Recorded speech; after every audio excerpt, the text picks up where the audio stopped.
Friday. Welcome, and welcome again to another episode of The Morning Glow. Welcome to another episode of The Morning Glow. Got a great broadcast lineup for you this morning, as I hope we always do. Got a great broadcast lineup for you. Man, I'm still in shock. Good morning, Benny. How you doing, Benny? I am still in shock. Man, I thought that not my, because I'm a Pittsburgh Steeler, but the Kansas City Chiefs, I thought they were going to thought they was going to be in the Super Bowl this year. I thought they was going to be representing the AFC in the Super Bowl this year. I really thought so, and I went in looking at those games, and the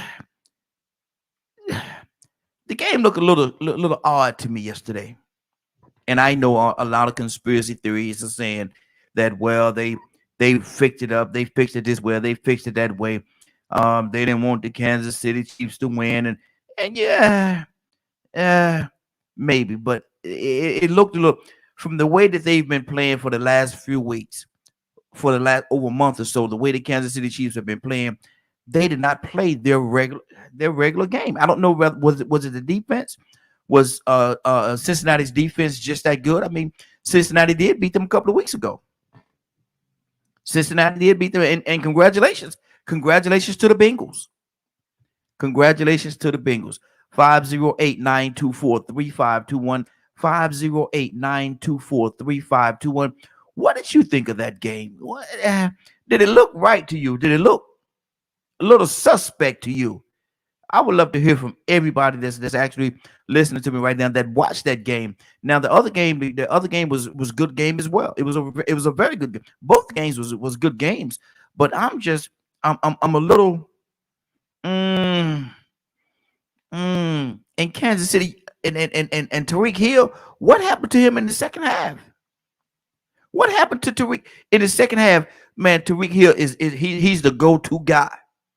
He is that go-to guy. So what happened to him in the second half? Why didn't he show up? I've been watching this kid for a long time, and I've never really seen him not show up in a game, like in a whole half. Where was Tariq Hill? This is one of the, as far as receivers, he's one of the top in the league right now. You can't keep up with him. The guy's just he ain't fast, he quick. There's a difference. And for him not to show up and them not even targeting him like they usually target him, he's the one. They get the ball in his hand, hand it off to him like he's a running back, and he'll take off and do what he got to do. The guy's so quick, man. It's hard for anybody to keep up with him. Y'all saw the game before that. He's putting up do signs as he's running past everybody. What happened to that? And I've been watching social media, and there's so many people that saying, well, it's set up this way, it's set up that way. Captain Leonard, I ain't know you were there, brother. I ain't know you were there. Good morning, Captain Leonard. How you doing this morning? What's going on? Good morning, Raheem and the Morning Glow family. Man, I'm talking about them games yesterday, brother. Good games. Man, look, did Kansas City look like Kansas City to you? Hey. They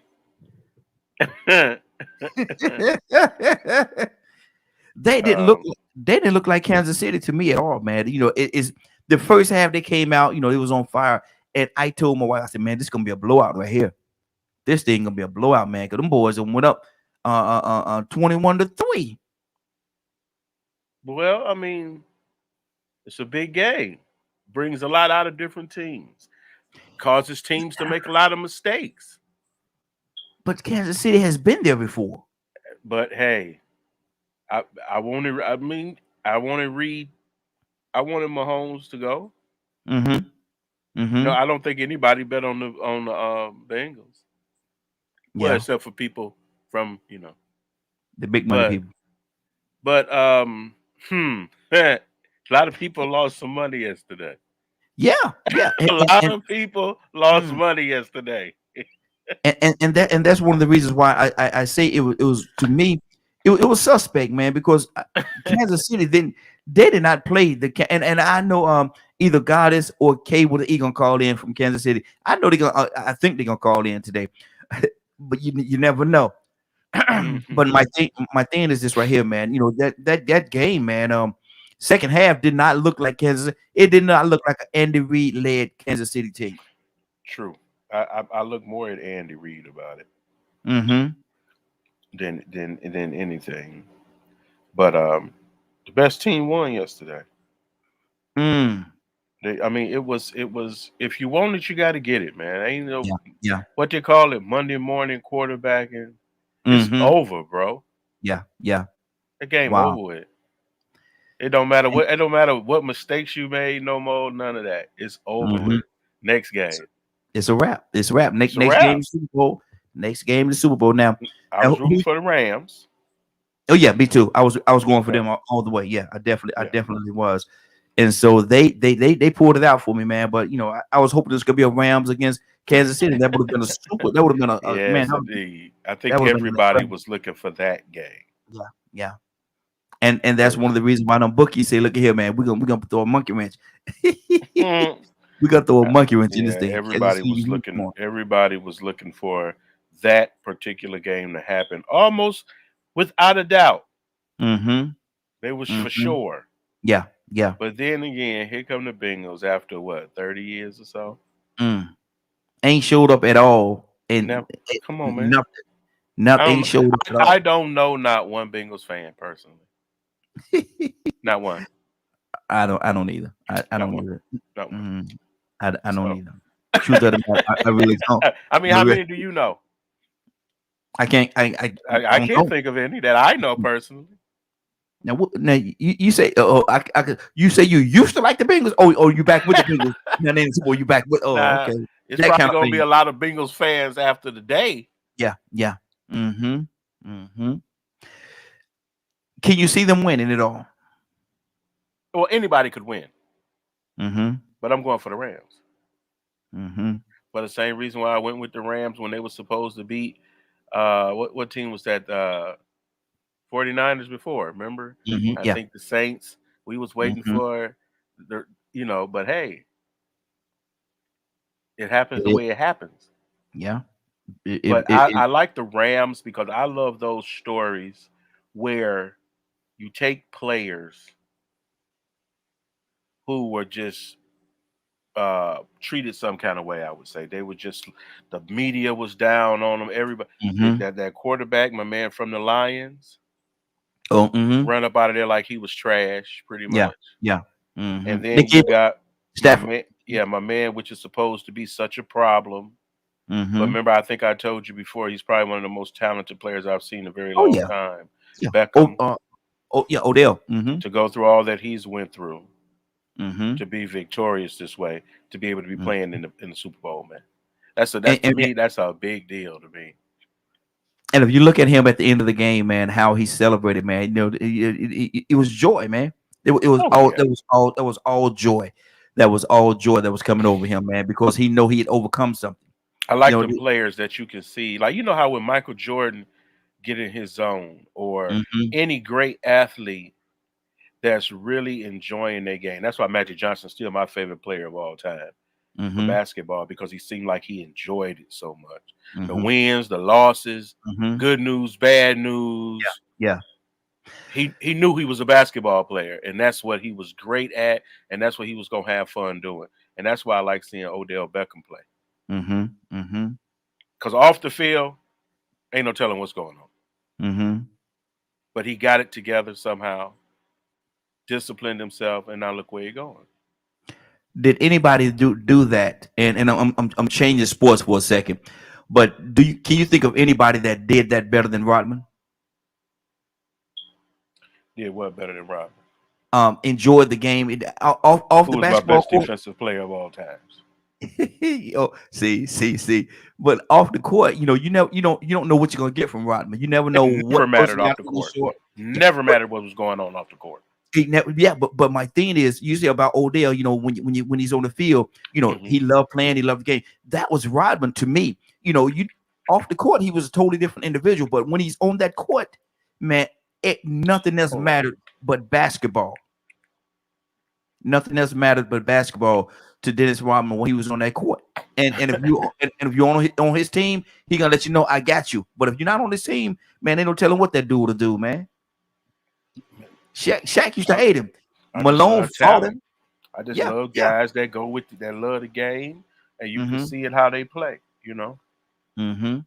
Exactly. Exactly. It's gonna be an interesting Super Bowl. It's gonna be it interesting. ain't gonna be that interesting. I think it is, man, because the Cincinnati's defense is pretty good, man. Cincinnati defense is pretty good, Okay. but they're not gonna be able to keep up, huh? I mean, I don't know. I'm just saying. They're gonna double up on Beckham every play. You know that. I They're gonna mean, double that man. that's what you should. But then when you double them, sometimes you still can't beat them. You right about that. Ask the players that went up against Michael Jordan. Ask them. You know they Yeah, doubled him all the time, yeah. but he still found a way to As get the 30, people that 40. talk trash to some of the best athletes, Mm-hmm. what happens Mm-hmm. when that excellent athlete really gets back to the love of the game, Mm-hmm. disregarding everything else. They got all their money already. Now it's Mm-hmm. time to win the game. You know, I think they really focus on winning the game, man. Mm-hmm. That's the Yeah. motivation to win. And let's transition this thing over to another sport. Excuse me, another sport, and talk about that part of that part of it right there. Back in the day, when boxing, to me, when boxing was boxing, when you had your Ali's, your Holmes, your Frazier's, Sugar Rays, and all them guys, man. Yeah, they made money. They didn't make money like they're making money today, but it was all about winning. You're not gonna beat me.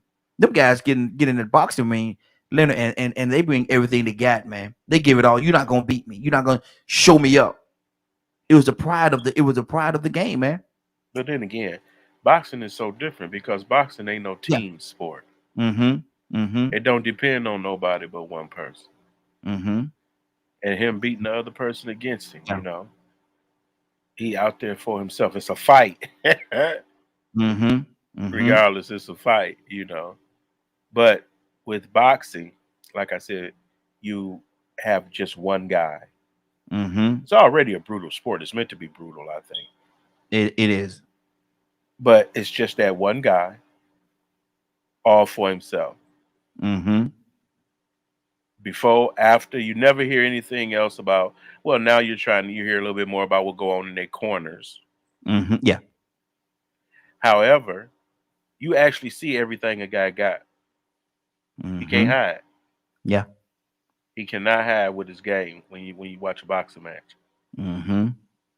Like guys that I imagine how guys may have felt. The guys walking to the ring with Tyson expecting to beat him Mm-hmm. or just not take a beat, Mm-hmm. not get Just knocked out. just survive. Mm-hmm. That's a whole Mm-hmm. different mindset. Mm-hmm. Good Mm-hmm. morning, chilling X. Mm-hmm. Exactly. And see, I was talking to my cousin yesterday about this whole situation, and Tyson came up in the equation of the conversation. We're talking about football, but Tyson came up, and I said, old quote that Tyson had years ago. He said, "Look here, man. Everybody, everybody got a good game. Everybody got a game plan until they get hit." Yep.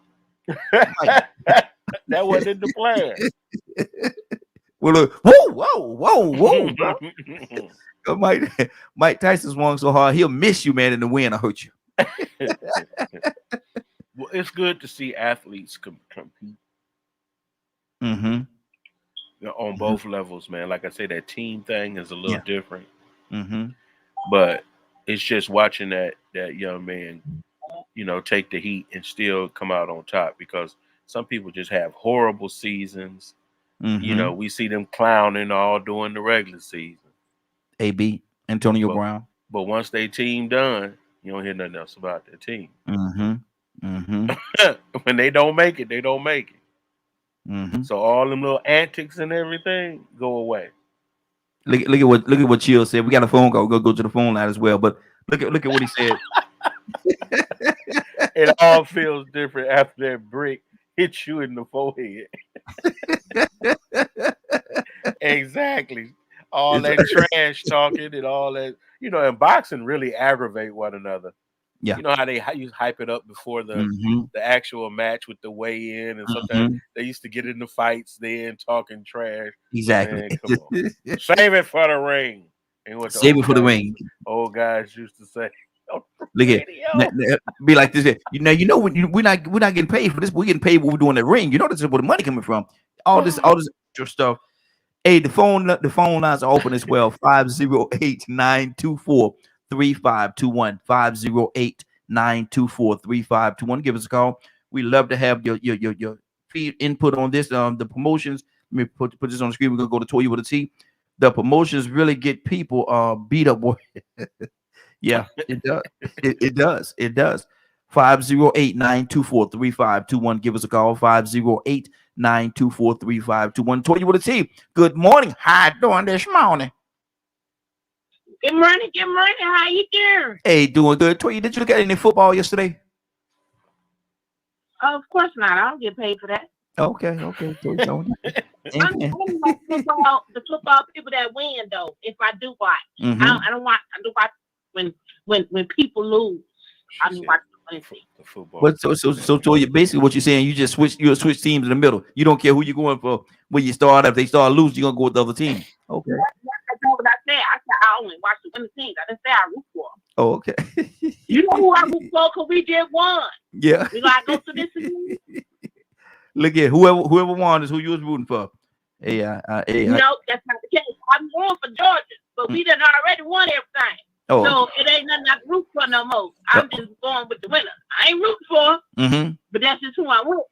But Georgia's who I'm going for. We don't win it. We don't win everything. We done clean house. So I mean, what else we gonna do? Now, did you hear Leonard just say he sighed on you, Toya? He sighed on you. That's what happened when you in the state of winning champion. That's normally what lose to. They sigh. What else you gonna do? You ain't win. Gotta make somebody happen. There you go. Lord, you choked me with that one. Leonard, what's on your heart, man? We got Badger with us as well. We're gonna go to Badger in a minute, but what's on your heart, Leonard? Nothing, man. I'm just center yourself, brother. We can barely see you. There you go. Now we actually involved in doing something else right there. But but hey, it is what it is, man. I actually really, you can't. It's a game. You know, it's good to see, but we know what we were dealing with last week. We were talking about you had some type of question there regarding compensation and how much money they make for playing the game versus other things. It ain't even about versus other things. It's about the energy and the excitement, and of course the business people understand the revenue that entertainment brings. And so that's what it is. It's entertainment. Everyone wants to be entertained. That's why they get so much, make so much, because the number of people that sat down and watched those games yesterday probably outweigh a lot of things people sit down and watch. That's what determines value. What are people willing to part with? Part with some time, part with some money, just to take that in. That's what gives it value. You can argue about it all you want. You can not like it. But I like it when that behavior reveals itself and turns into revenue. Somebody capitalized off of that. And that's what you have to seek to do. If you make a great pie, how you going to sell them pies? If you do anything where someone would choose that over this, invest in that. Invest in that. What makes sense? That's what makes sense. You know, you can sit around and hate it and argue about it and do all this other crap that don't matter. It really don't matter.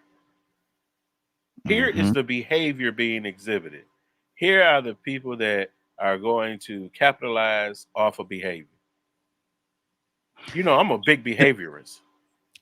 Do you think the what society would deem the smartest people are the ones that know how to take a situation and monetize it the most? Well, in the financial world, most definitely. If you're interested in making money, definitely. Good thing to model your choices after. Absolutely. That's why I don't get too emotional about things. And then you know what? I'm hungry, man. So I'm waiting on Toya with a T to come up with this truck, man, so I can go and get me something to eat. I'm hungry, man. She trying to starve me around here, man. Next month, y'all. You ain't got much longer to go. You know I had some ins and outs to do, but I got you, baby. Coming up to school. Okay, because like I said, I want to tell everybody that I am hungry. I'm hungry, and I want something to eat. And I said what I said because I had the opportunity this weekend. And you know I don't go a lot of places. Mm-hmm. But I went to the new Black Wall Street. Yeah. Very nice. Mm-hmm. Very nice. I think people will be so shocked that such a venue sits right there in Lithonia. When it I mean, I've seen the people coming who have purchased space. Talked to a lot of the vendors there. It's an awesome place. It's gonna be great for that area. I saw some video clips, some Facebook Lives that a few people had done when they went there, and it looked very impressive to me as well. Very talented artists. Yeah. And things of that nature. I compare it to it's going to be a great tourist spot as well.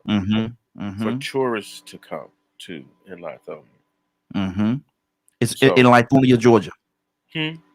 Chill was asking the question, where's the new Black Street? It's in Lithonia, Georgia, right across from the Stonecrest Mall. Well, actually, it's my fault. I shouldn't be calling it Lithonia anymore. The city of Stonecrest. Yeah. It's right across from Stonecrest Mall. Where there used to be a Target in there, I believe. Exactly. Okay, good deal. And we definitely gonna go by. Badger, good morning. How you doing this morning? Morning. Badger, you don't look at football too much, do you? No. Okay, so we can't even talk to you about what we're talking about right now. So we're gonna put you on a hold up for a minute list, because I'm gonna go to somebody else that look at football. Then we're gonna come back with another topic that we can include you in. Is that okay with you? Yeah, I suppose that's fair. Okay, so you don't look at football, Badger. Yeah, I already do. When we start talking about, I mean, if you want to talk old school when football, is actually good, then we can look at like the Madden Raiders, the '85 Bears. Back when football was actually good. Well, some people argue the fact that it's still good. It's just changed, and with everything else, there's quote unquote an evolution. Everything have to go through a change and keep up with the time. So this game is a little different than that game, and a lot of people keep politics out of it. And a lot of people would also argue these players that we have today, would they even be able to survive back in those days when they had the Jack Tatums and all them people knocking your heads off? No. I think the bus would run over most of these front lines nowadays. Or these offensive lines. Exactly. I mean, defensive lines. There go Leonard. Leonard got something on his mind. Go ahead, Leonard. Go ahead. Yeah, Leonard got something. Yeah, he over there complaining. I see his lips moving, boy. He talking to himself about, man. What's going on, Leonard? Tucson coming to you next. Who? Jack who? What the boy named Tatum? They named Tatum? What name is? I'm asking. You said something, and I really did not hear what you said. All I heard was Jack Tatum. That's all you heard. Did I get his name wrong or something? I don't know. But are you talking about football from when I was a little boy? Yeah, back in the day. Yes, sir. Goodbye. Yeah, actually, I'm not talking about. That's what Badger talking about. That's what I brought up, Leonard, because it was better football back then. I don't pay attention to none of this nonsense in sports nowadays. Man, I had to think of Jack Tatum. Jack Tatum? How you gonna go in 2021? Most people ain't even won 50 years ago, but But he talking about the difference in the game. He said the game has changed so much. It became so watered down that it's a different game. We can't remember the difference because we're in 2021. I keep talking to you about 50 years ago football, and I ain't but 40. 22. 22, Toya, 22. I love how y'all be reminiscing. That mean I'm really gonna have a hard time. You talking about 57 years ago, and I ain't but 22. My birth certificate say 44, so I can't keep up. I need to come up to at least Lawrence Taylor. Well, hey, Lawrence Taylor was a beast too. Now that boy, that would knock your head off as well. Now he didn't get ask I know. Ask the quarterback from what's his name from Washington Redskins. He broke the boy leg, man. What's his name, Leonard? The guy that broke Montana's leg. No, not Montana. No. Hey, Tucson. Good morning. How doing this morning? Man, we ain't gonna be reminiscing about y'all old football players. This dude said Jack Tatum. Joe Theismann. Yeah, Joe. Joe Theismann. That's who it was. That's way different than the one whoever you were talking about. Yeah, Joe. No, horrible memory like that, man. Joe Theismann is the one that got his leg broke. Lawrence Taylor broke his leg in a game. Right, yeah. That's what I'm talking about. And appreciate you. Chill, you on it, man. You need to give us a call. I had to remember. 508-924-3521. 508-924-3521. Chill, you need to give us a call, man. You know you up on this football thing, man. Give us a call. You can write it to us. We don't want to talk about football no more. Yeah, we do. You ended this conversation when the name Jack Tatum came up. Come on, Jack Tatum. Talk about these rice cake football players. I do not have time to talk about Jack Tatum's day.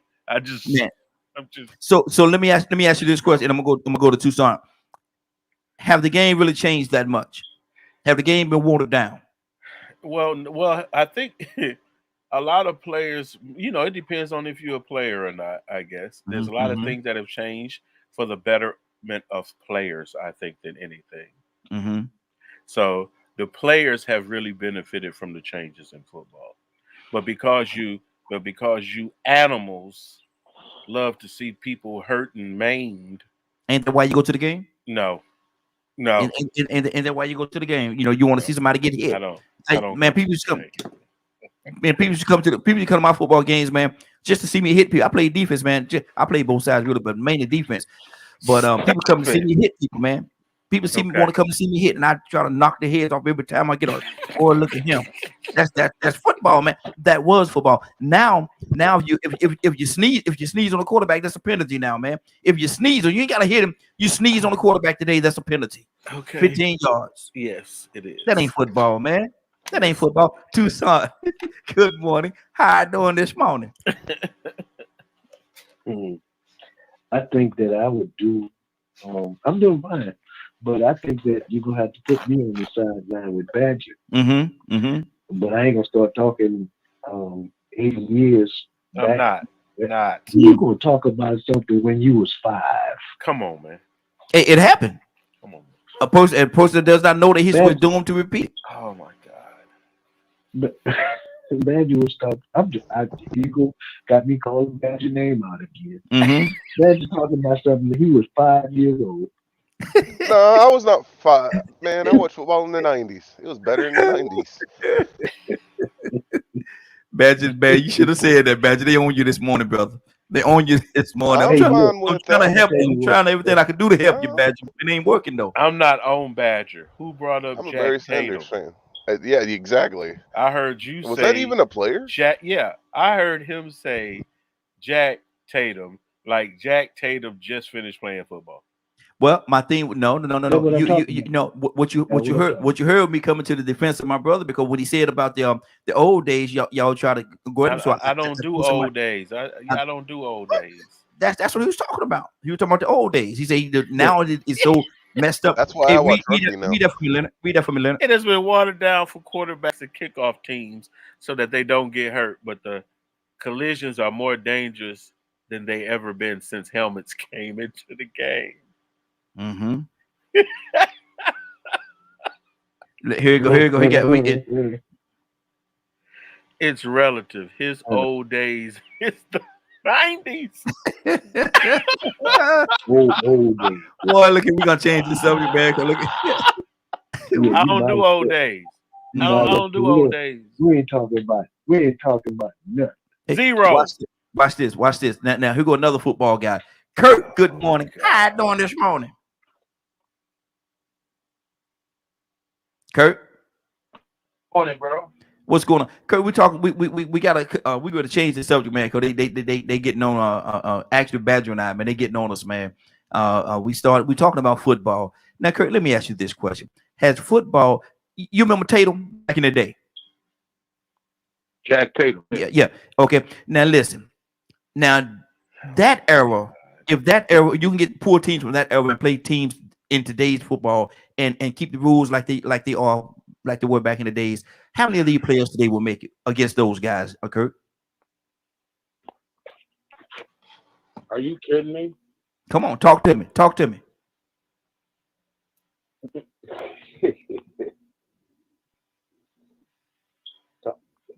Come on, Kurt. Tell me something. No. Realistically, none of them. Ben Roethlisberger is the last one that will make it through. I'm gonna keep it real with you. Ben Roethlisberger. I'll tell you no one. He's ready to go to the Super Bowl. Matthew Stafford. Yeah. Didn't make it through. Ben Roethlisberger would have made it through. Antonio Brown would have made it through. Larry Fitzgerald would have made it through. But a lot of these players of today, no, God, no. You talking about Jack Tatum and them, and you talking about the bad boys of Oakland, and no, no, God, no, God, no. So they might would have made the team. They would have been hurt after the third game. Riding the bench, riding the pine.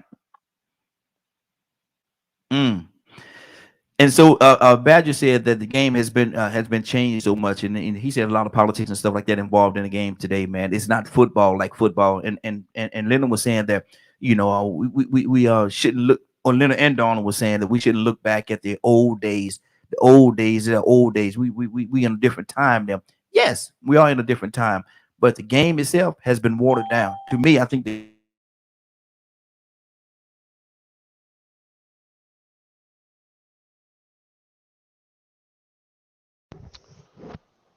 Well, Leonard, you there?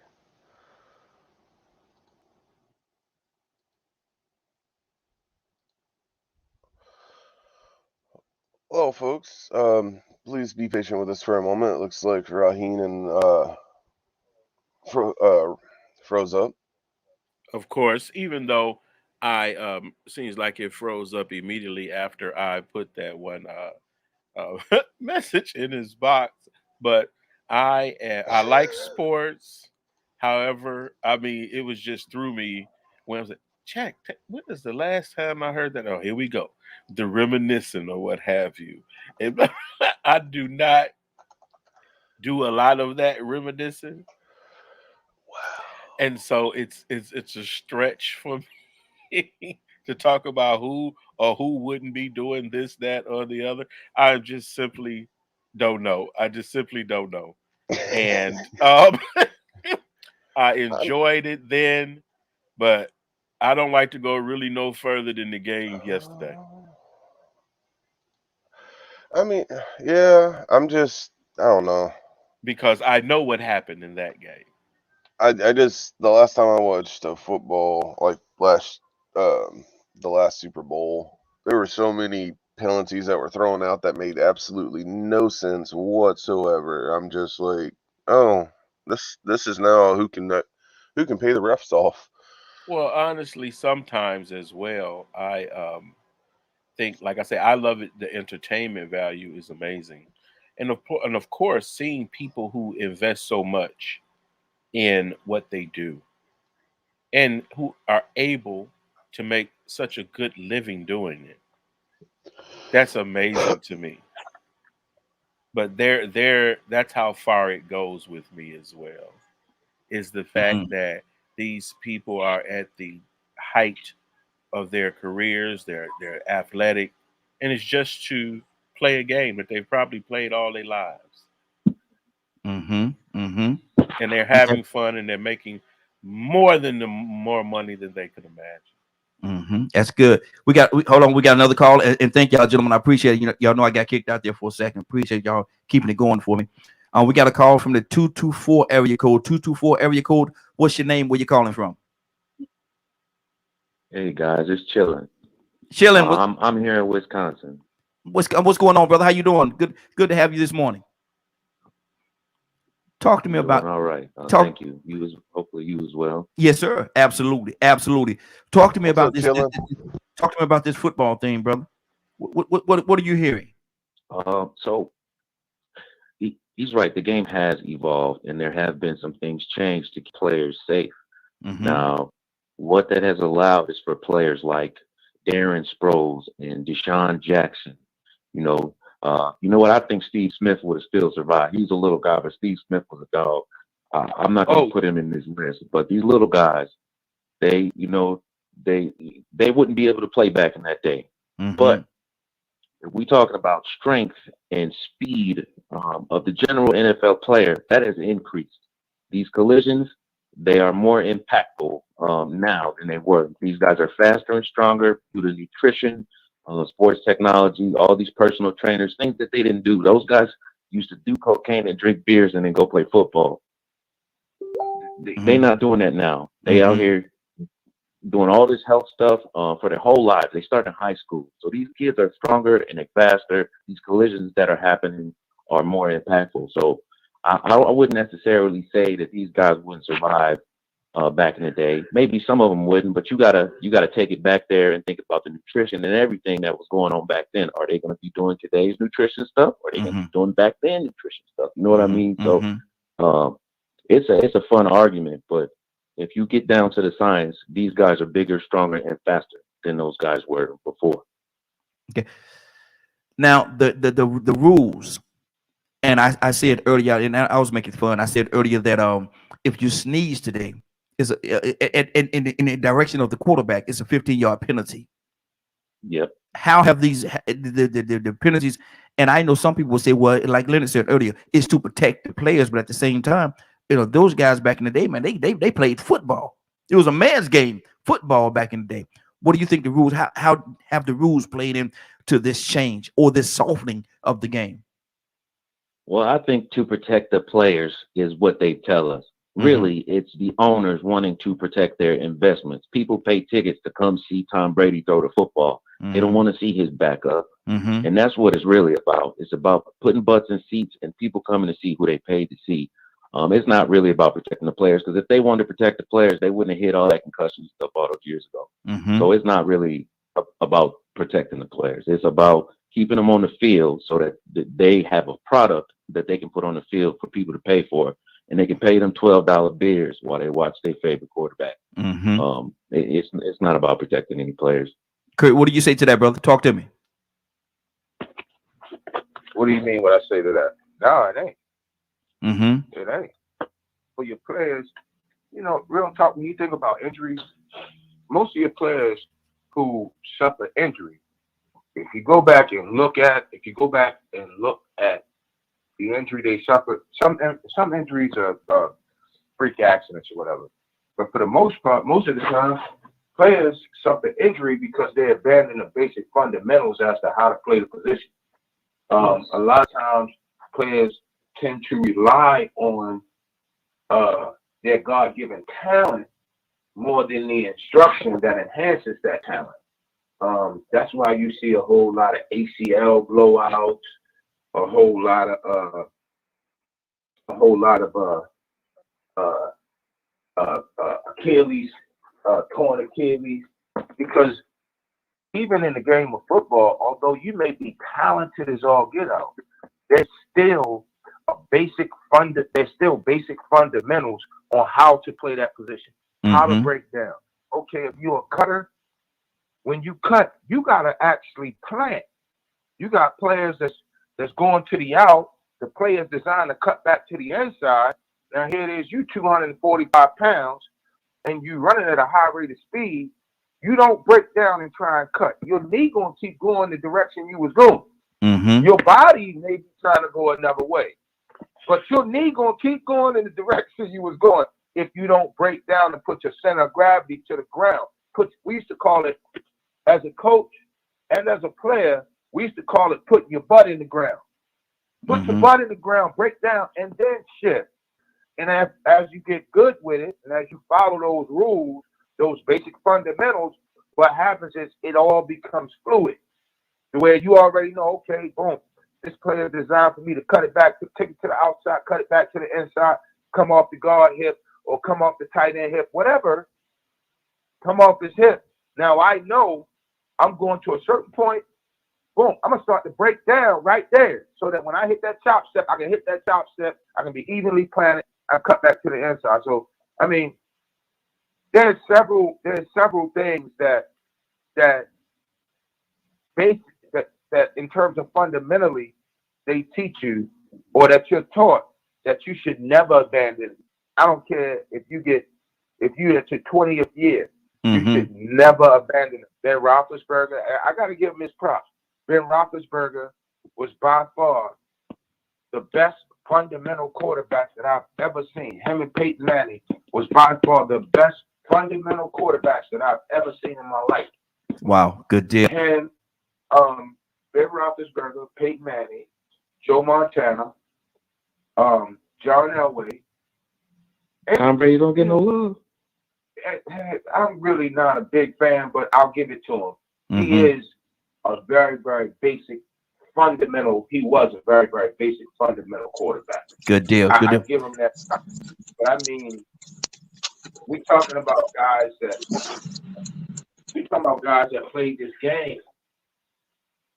The position. I think people on this phone know how I feel about that whole situation, but I don't want to start an argument.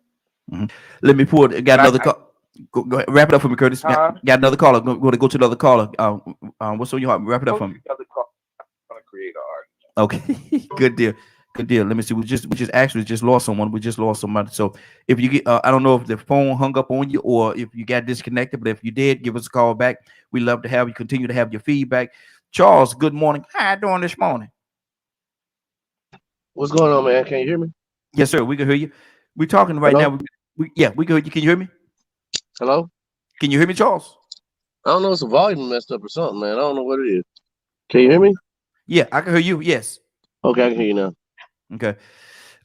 We talking about football, man. I can hear you now. Has the game been watered down in football? Has it been watered down? Charles, you might go out and come back in, brother. I think you got a bad connection. I think go back in and go out and come back in, Charles. I think you got a bad connection, brother. Told you with a T. What's on your heart about this whole football situation? I mean, what, Mark, you want to talk about? Now, I don't do football. You know what? Let's be honest, right? When I was a little girl, my daddy showed me and taught me how to play football. I actually played out there with some of them guys until he was like, oh, well, you're a girl. You can't be faster than me, and you can't be, skilled. So now we're going to try to hurt you.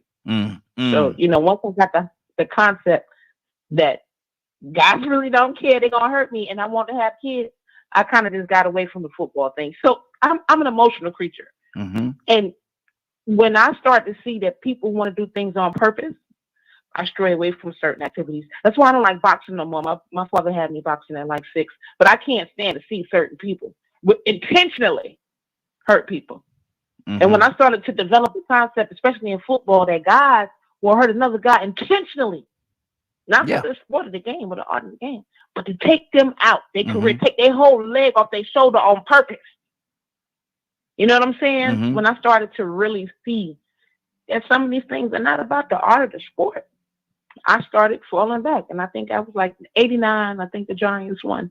But I think that was the last Super Bowl I watched. And I kind of strayed away from it because, reality started to kick in. I started to discover different things about how similar it was that sports players went through some of the things back in the day when they would pick Negroes. You know what I'm saying? And I started to wake up to this world of the similarities between the two, how they size them up, how they see who's the fastest, who's the tallest. You know what I'm saying? And when I started to see different things like that, I started to kind of stray away from the traditional ways of America. And I stopped, watching football, basketball, and boxing and things like that. Although, I might have played it or entertained in it in high school, when I got older, I don't. But just from this aspect, I think everything has changed. Everything is kid gloves now, and probably for yes, the reason, like how I said, I didn't like to see people do things intentionally, and old boy was right. They go get high on cocaine, don't feel nothing, and then you go take this whole man's shoulder off to destroy his career. You know what I'm saying? It was a different concept, but I gotta say that this day and age, you know how many of these little guys smoke weed? Unbelievable. The last thing I can do is smoke a joint and go around someplace. Oh my gosh. But I mean, they all got their little thing. And even though they got the discipline where they, push themselves beyond measures to be the best at this game, I don't think that's the case. I don't think their heart is in the art of the sport like how it used to be when we were coming up. You know what I'm saying? I think it's kind of like, they'll miss practice or they won't work together as a team, because of the fame. They want it because of the fame, not the art of the game, and I think that interferes, with on the field. I don't think, some coaches, when you look at them, and again, I'm not I'm not all into it, but I got common sense. I know the basics. I know about defense. I know about offense. I know about running the ball. And it's like, yo, man, I think they do more in college, in high school football with making sure that these people do what they're supposed to do on the field than some of these old coaches that make a lot of money and deal with these grown old men. And they be like, hey, listen, you don't want to come practice? I mean, like, for me, that's what it looks like when I look at this sometimes. Like, these guys ain't for real. They playing because they making a lot of money. Exactly. But they're not, really playing the art for the art of the game. So, I'm on the sidelines, and that's why I only go with the winning team. But I'm always going to be in Georgia. I'm always going to be with the Braves. I can't do them Sloughkins. I can do the Bulldogs and them Flocks. I can't do them Flocks either. But, I mean, I'm in the state. So, you know what I'm saying? When they start doing their own thing, I'm going to be with them. Good deal. Good. Hey, Tucson, let me ask you a question, brother. I heard something. I want to make sure I heard it correctly. Did Toya with the T say they're going to knock their whole legs off their shoulders? She said it. Yeah, Toya. I'm sorry. I'm still, the Lord's still working on me now. Just have to be. I've been in the confession mode for a while. And I know there's a kind of significant age difference. But what football field you was playing on, Toya? No, it wasn't no field. Look. We had a 4-2-3 partners. What no field. I'm sorry. Give Toya the ball, and we're going to just chase after her. Yeah. Somebody going to catch you. Somebody going to catch you. No, my partner caught me. Let me get out of that. Let me back on out of that. Anyway. Look. You took a left turn on me there, Tucson. Come back to my business for a minute. What you say? I said you took a left turn on me there, brother. You took a left turn on me. I always do. Yes, sir. I always do. Yes, sir. But football, I mean, let me tell you what stopped me from watching football. Double header. And at my brother's house. And he's a sports fan. I'm talking about he's a diehard sports fan. And his team lost the first game. And he said that day, I don't know where y'all gonna watch the next game, but y'all gotta get up out of here. Wait a minute, hold on. We can't look at the game, man. No, you didn't. No, you didn't. Get on out of here. Exactly. Get out of here. Turn the TV off. It was over. But look, now I don't watch it because it's not the same. Yeah. I mean, you remember when football players used to get hurt, and they'll stay on the field. Exactly. Yeah. I'm talking about, man, this guy here, he all broke up and he's still out there. They'll wrap that leg up, or they'll wrap it up like when Toya said he knocked his whole leg off his shoulder, and they'll bandage that, put it back on, and he be in the next play. But now it's more about money. There are some good games. I mean, we've had some. I hear that these playoff games been real good. Yeah, they have been. They have. Down to the wire. Mm-hmm. I mean, but it's more of a financial, like my brother said earlier. It's a product. Mm-hmm. These players are products and they pay good money for it. Oh yeah. Oh mercy! If I knew how to catch up all like that. Mm-hmm. I don't know, Tucson. You can't run fast as you used to, brother. It might be a problem. Might be a problem. You can't run like you used to. Now Man, you look, used to I be. don't run at all. Well, I tell you what, right now, tying my shoes is a task. Mm. I'm just saying. No. It might roll over. You might roll over. Leonard, what's on your Leonard? What's on your heart, brother? I'm just listening. Mm-hmm. Okay. I don't have much when it comes to sports. Mm-hmm. Really, I don't. Like I say, I was only interested in really the game yesterday. When I said something about Jack Tatum to change the whole outlook on this whole conversation, Because sports is a never-ending conversation, mm-hmm. never reaching a goal. Yeah. Because everybody has their favorite, and it don't matter how many games they lost or what they never have done. You mean to tell me everybody don't like the Steelers? What are you saying, man? Everybody don't like the Steelers. Steelers. and all those types of things, and who would have did this and who would have did that. It has always amazed me how long that conversation can last. I always thought that the Steelers was everybody's first team, and everybody had a second team, but the Steelers was everybody's first team. It should be crazy for no reason. Now let's switch gears a little bit. Huh?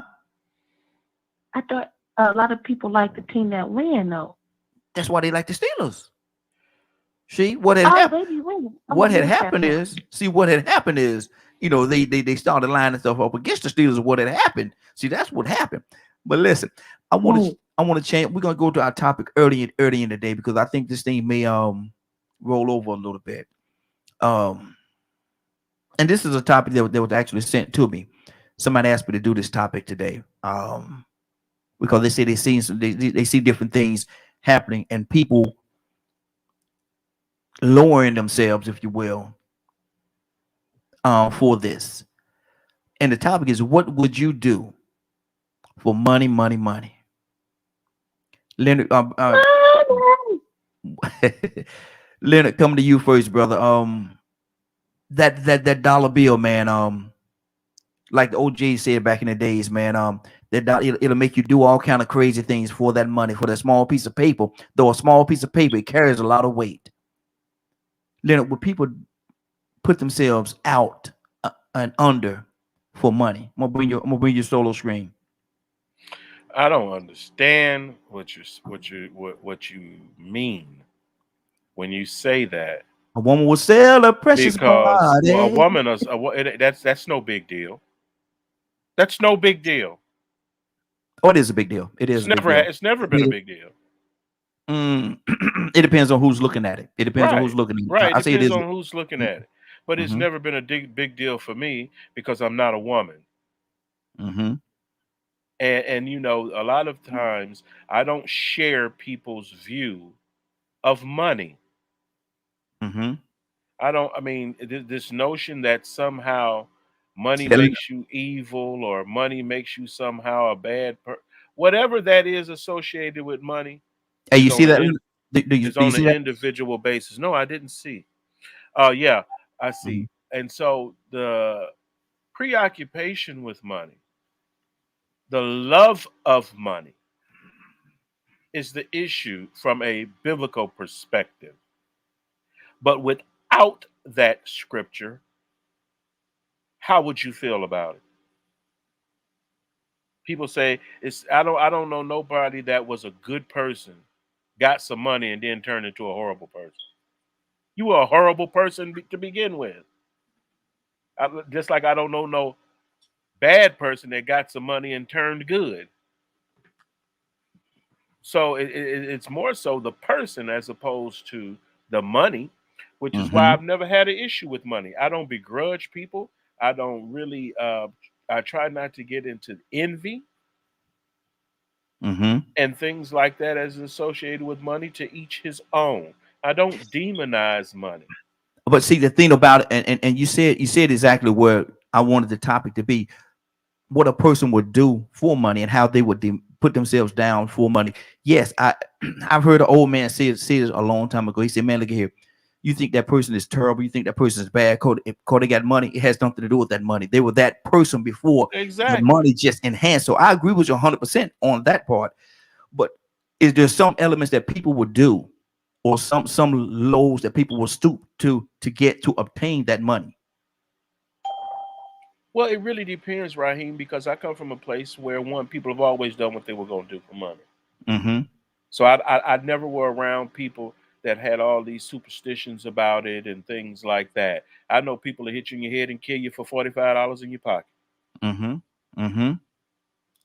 I mean, that's just the way it is.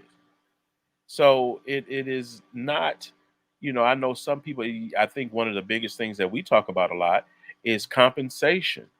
And, Mm-hmm. everybody thinks that somebody else shouldn't be making the money that they making, but I bet you they think they deserve a raise. Mm. Could be true. Could be true. So usually when people get to talking, I'd be like, boy, it's a really hypocritical conversation Mm-hmm.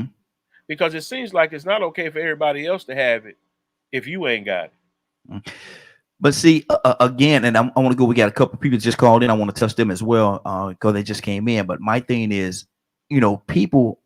When I say that thing, a woman will sell her precious body. I love singing that part. Body ain't that precious if she giving it to everybody anyway.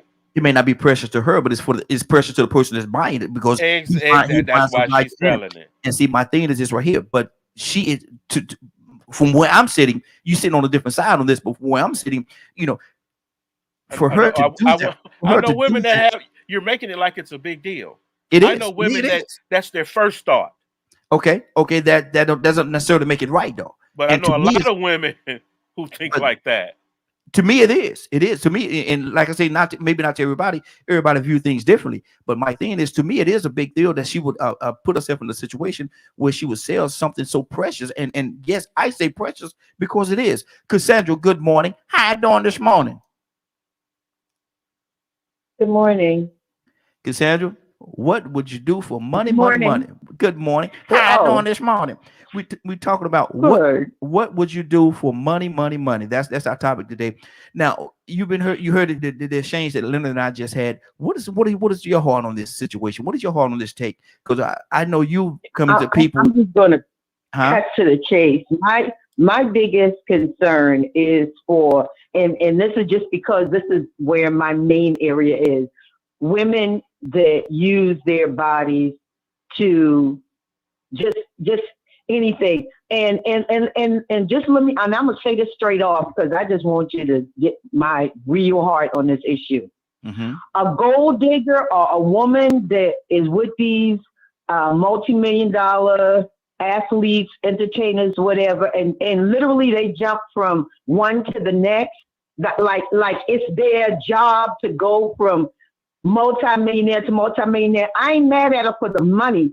I'm mad at her for what it shows about women, that we don't care a lot of times what is going on. As long as that man got money, we in. To me, it denotes and it demeans who we are as women. I'm just talking from a woman perspective. Mm-hmm. I'm just talking from dealing with all kinds of women, wealthy women, poor women. When a woman is willing to do just about anything so that she can have those dollars coming in, that I'm I'm I'm not I'm not hating on her because she wants the Lamborghini. I'm not talking about that. Mm-hmm. What does that look like for women, and what message does that send to our younger women? That's all. Mm-hmm. That's good. That's good. We got another caller. We're gonna go to Badger. What's on your heart right now? Talk to me, brother. You might want to give me a question to answer. Mm-hmm. What do you think a person would belittle themselves, disrespect themselves, or sell themselves out for money? Have you not paid attention to normal society in America? Mm. Or like just common society in America? Like honestly, like have you? Absolutely, absolutely. So like, I sent a message to Leonard yesterday because I was like gobsmacked at how Hold on. What was that word? gobsmacked. Say it a little slower for me. Okay? Gobsmacked. What? Did you What's wrong? say gob smacked? Yeah. Wow. Let me write that one down. Never heard it. I don't Go, think anybody. Call in if you heard it. Call in if you heard it. Creep, All I'm creep, saying. creep, creep, creep. What you trying to say? This is not a Drop one word. on us. You You dropped trying to one say it's on not a us. word? He creating as he go, brother. He dropped one on us. How? Well, maybe you are too old to have known that word. Oh, I know man. about gop stopper, but I don't know about gop smack. Oh Lord. Go ahead, Patrick. I'm using that today. Look, You know, they he got you all sad. He got you sidetracked there, man. You know, threw you off. Go ahead. you know, like with all the issues that are going on with laws that are being passed, and you know, people are wanting certain things or for the betterment of the whole, but they'll sit there and vote for the people that promise, in quotation marks, you know, that they're going to keep their pockets from being affected, and that's all they're focused on is their pockets. Wow. But they want all this change and all this other stuff. But all it literally takes is for someone to go, you know, if you vote for them, it's going to affect your pockets. It don't matter how much. It could be 1/1000th of a penny. The fact that it affects their pockets will make them vote for some of the worst people in America. Wow. Wow. Let's go to Rico. Good morning, sir. How you doing this morning? Man, I can't complain at all, man. Congratulations to receiving a new day and welcome. Yes, sir. Congratulations. Man, we talking about money. What would you do for money, money, money? Rico, does people have limitations? Is some people it doesn't matter. Whatever it is. How do you feel about that, Rico? Because some people do have limitations and some don't. You know, that's called retaining your honor or your integrity. You know, but the thing is we live in a society where some people don't care what your integrity or your honor is, yours or theirs. When they start seeing them dollar signs and thinking about everything that a man can desire that they can do with that money. If they could just be a part of it, if they could be a part of you, then they might be able to access some of these things that are inaccessible to them because they got that money. So for the most part, you know, human beings will do anything necessary because we have created a thing, a man-made thing that is very much necessary for you to survive. Not only to survive. Now, I'm gonna put it to you this way. Now, they didn't create something that we needed to survive. They created something that we needed to get what we want and get what we need. Because some of the things we want, we don't need to survive. So then what it did, it entertained how much more we can get. That's what it did. It introduced us to a way that we can have more access to things that we could never imagine. Right now, people saying that for them to research and find cures for AIDS, they need more money. They just ain't gonna go and research it on their own personal time free. They gotta buy stuff from everybody. Ain't nobody giving up nothing for free. Even though they already have a cure for AIDS. We might have all the ingredients that you need for this disease. As a matter of fact, we might have a cure. But you got to pay $1,000 a pill, baby. Wow. I mean, you know, I sent you a video maybe a year ago. A woman had a baby in her belly, but she didn't care no more about that baby than it was a booger. She was gonna sell it. Man said, "Well, who you selling the baby to? They might take care of it. They might eat it. They might rape it. Put it in videos. Who knows? Baby might not survive 2 years. They might make a snuff film of it." Shut up. I don't want to think about it. I just want to sell it. I don't care what they do with it. I need the money. So she had to act like this thing growing in her babe, in her belly, going through this whole existence of her life, knowing what's in her belly is a living being, and acting like that living being is the value less than the dollars that she wanted to do whatever it is she wanted to do, whether it was survive. Maybe she could survive by keeping staying high. But she didn't want to think about what was going to happen to that baby. That was the last thing on her mind. The most important thing that she did was make sure she had this baby so she could get the money that she was supposed to get. And they could do whatever they wanted to with it. Wow. That's sick, bro. You know, I mean, I could come up with all these little fancy words, but at the end of the day, that's sick. And there's a lot of sick people out there that would do different things like that just for money. Toy, you with the T, talk to me. What's on your heart, sis? Right. You know, we all have at one point indulged. You know, I've indulged in a lot, but I'd rather sell my body than to rob somebody. That's what I gotta do. I mean, ain't no market for it if it ain't for the men. You know, you may have some women that want to buy sex, but men sell their bodies too. But neither here nor there. I'd rather sell my body and strip than rob people. You know, so everybody got their thing, their standard, you know what I'm saying? And then some people just don't care. You know, it's about what you want to do for money. Let's just talk about slavery for money.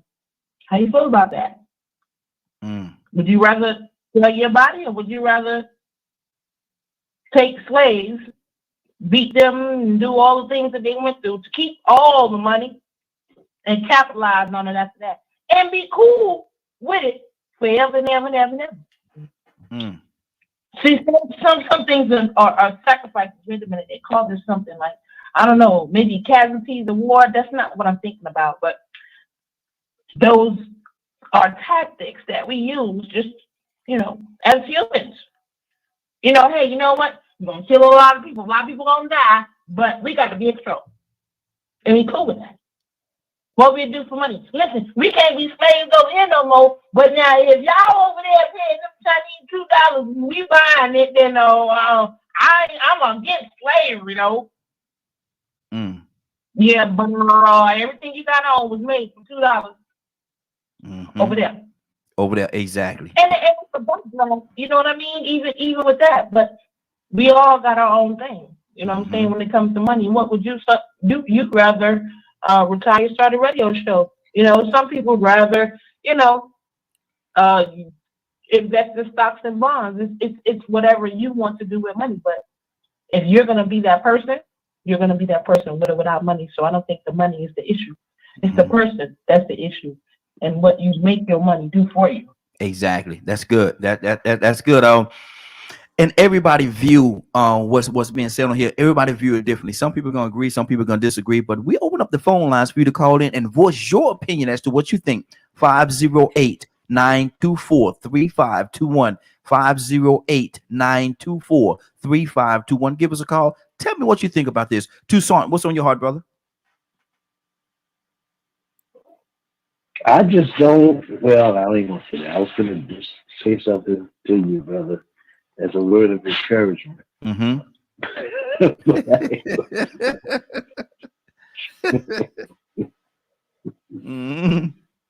Cut it out, Leonard. Go ahead, Because I heard you sing. Because I heard you singing earlier. Yeah, it sounded good, huh? I understand, brother. You know, I know you surprised. I know you surprised this came across so good. I know you surprised, but go ahead. but we've been doing this money thing for years. It always has been I guess it's not the money. Is and then some say it's the love of the money. But you give a person wealth, position, and power, and it'll show just who that person is. If they are See, because they got broke rich folk. Does that make any sense? No. It don't. No. Broke rich folk. I know what you're saying. I See, understand the mindset of the individual keeps them broke. Because we've got athletes all over the world that have had hundreds of millions of dollars, and they don't have nothing to speak for it. Because that's the way they were when they was living in the project, or in the hood, or didn't have anything. They just had talent,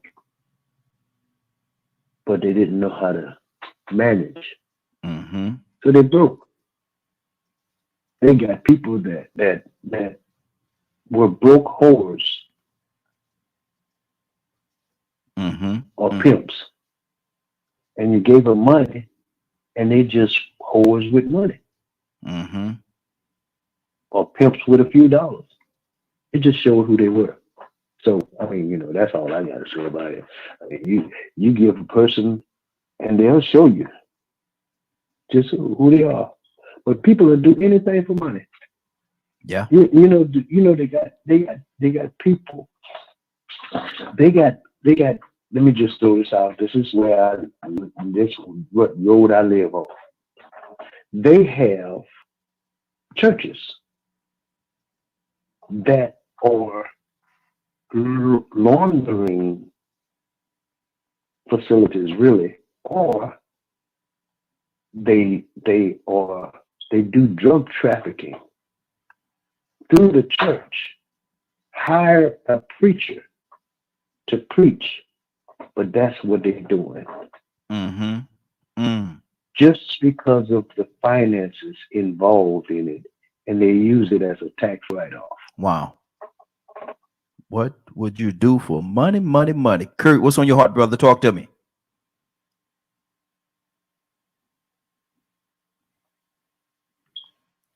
Kurt, you there? Okay, we'll come back to Curtis. Cassandra, what's on your heart, sis? I was I don't know. I just feel like people, and once again, I don't hate on anybody. If you are making a lot of money, kudos to you. But when it comes to the human soul, the human spirit, why is it that we will just do anything? People will, for money. Just anything. I just gotta have the money. I don't care. I'll sell my soul to the devil. I'll sell my. How many of us on here? If somebody told you to do, you know what I thought was really interesting? What was the movie? What is it? Indecent Proposal or something? What was that movie? Yeah, where he offered $1 million to be with the man's wife. What? Yeah. Yeah, Indecent Proposal. Yeah, Indecent Proposal. So what do you? What if somebody made a proposal like that to you? Would it be so important to have that $1 million that you would be sitting in the bedroom talking about, babe, listen, it's just one time. Just $1 million. Just if you just give it to him this one time. You understand? How many of us would even entertain that? Ain't happening. Would you even entertain that? Ain't happening. That's what I'm saying. We have to have some type of standard that, okay, no, this ain't gonna happen. I don't care what. There's certain things that I'm not gonna do. I don't care.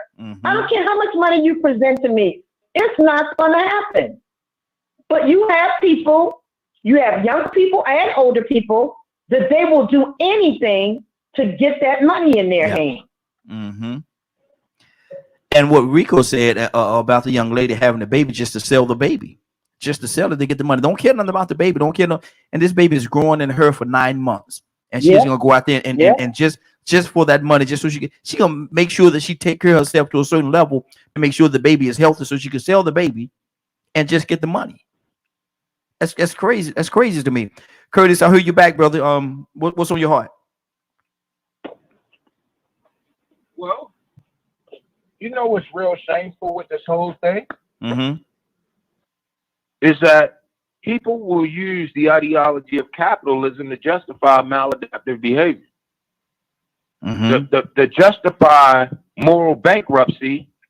Exactly. And to prevent moral bankruptcy, they will use the word capitalism as a justification. That's why I am a strong and fervent believer in the term that I coined personally, because I sat down and I really, really thought about this thing and really, really evaluated it from a human perspective, from an economic perspective, and a moral perspective. And I got this saying that says capitalism without a conscience is corruption. It ain't no other way that you can flip that. If, you know, just like you got women selling their bodies, you got men out here selling their bodies too. Yes, yes, you do. You know what I mean? So it's not just every time we think prostitution, because we are a more mature generation, we think prostitution, we automatically think women. It ain't just women that's being that's prostituting, and it's not women that's just being prostituted anymore. It's now men. So, you know, everybody has got this ideology that says the most important thing is for me to secure my bag, when the most important thing is for you to not morally bankrupt yourself while you're getting your bag. Wow. That's good. That's good. Rico, what's on your heart, brother? You know, like pretty much going back to what I was saying earlier. You know, it's the people. You know, Leonard said it too. It's that desire of money based on what the person's desires are. See, some people desire money so they can help people. As a matter of fact, I was just about to try to look up on Google the man that gave away his billions before he died. He had made up his mind a long time ago when he started seeing this thing that he came up with, make so much money. But he was level-headed. He still was pretty much more on the side of humanity. I don't even think he intended to become a billionaire. He just wanted to, you know, be able to take care of himself, provide. And it took off. And by him having a practical mindset, you know, just being even keeled, he made up his mind, man, I'm giving all this away before I leave here. And I'm going to make sure I give it to people that need it. I'm going to make sure it's going somewhere where it can be actually utilized properly. So it's all about the person. But see, the thing is, we have to understand is that over time, society put more value on the money and said that you didn't have to have any integrity or honor involved in it. Like Curtis just said a second ago, you know, without conscience, it's corruption. So now not only are women selling their bodies and men selling their bodies, but people selling their babies. What was it? I think, what was it, last month? This guy from Alabama or Georgia won, already suspected of killing a baby in Alaska. Some woman sold her baby to him, knowing he wanted to have sex with it. He took it across state line and killed it. When they found out, they had to come and find the baby in an abandoned house, dead. And then, you know, I'm gonna tell you what's really crazy. See, we get so much pride in money without understanding the purpose is that some people get mad right now when they get, I'm gonna say, when it's brought to their attention that they are truly indentured servants, and the word indentured servant got turned into employee. I ain't no slave, I ain't no indentured servant. Well, wait a minute. Sometimes people had to sell their services to make money to provide for their family. It has been going on. The haves and the have-nots. The have-nots came and cleaned house and did whatever. Hey, sir, you got some work for me that I could do? Or they might have approached that person. Hey, you want to come do some work for me? I got some money. I'll pay you. Even trade. Somebody was asking. And that's what we're doing to this day. We're going and applying for jobs. Hey, you got some work for me so I can make some money to provide an income for myself and do the things that I need and want to do? Well, you still an indentured servant. No, Y'all slave. I ain't slave. Listen, man. Don't look at it the wrong way, and don't forget what the meanings or the actions or the purpose behind those people, what they were doing, what their purpose was. They indentures. They were indentured servants because they went and they sold their services for a fee. Hopefully, it was fair. So the thing is, like I said, money really isn't a bad thing. It's just that certain people desire money so much to do the wrong thing and do less of the right things, and it sort of overwhelms with the good that people does or will do for money. Wow, Badger. So what they or the good that they do with the money, it overwhelms that, because like I said, a lot of people do very good things with their money. Yeah. And some they just want to capitalize, control, and gain. And Master P, I saw an interview he did last night, and some people that accuse you of being broke when you say this, but wealth ain't in money. Wealth is in knowledge. That's good. That's and that's true. Badger, what's on your heart, brother?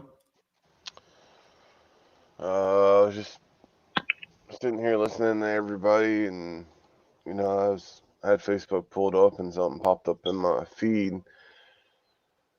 and it's interesting that it's pretty much the same topic what we're talking about. But some nurses made $1.5 million selling fake vaccinated what was it called? The vaccination cards. Yeah, vaccination cards. Vaccination cards. An undercover excuse me. I can't hear, man. An undercover detective was how they ended up finding out about it. And some people were like, well, be cautious about these accusations. And then, it goes straight into talking about how an undercover detective literally went in there and and he paid a certain amount. They gave him a vaccine card without ever giving him the vaccine.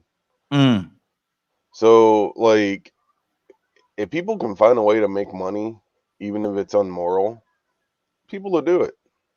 Just straight up. Wow. And it makes me wonder sometimes, depending on the person's situation that they're in, would they sacrifice their morals to make money? Would they?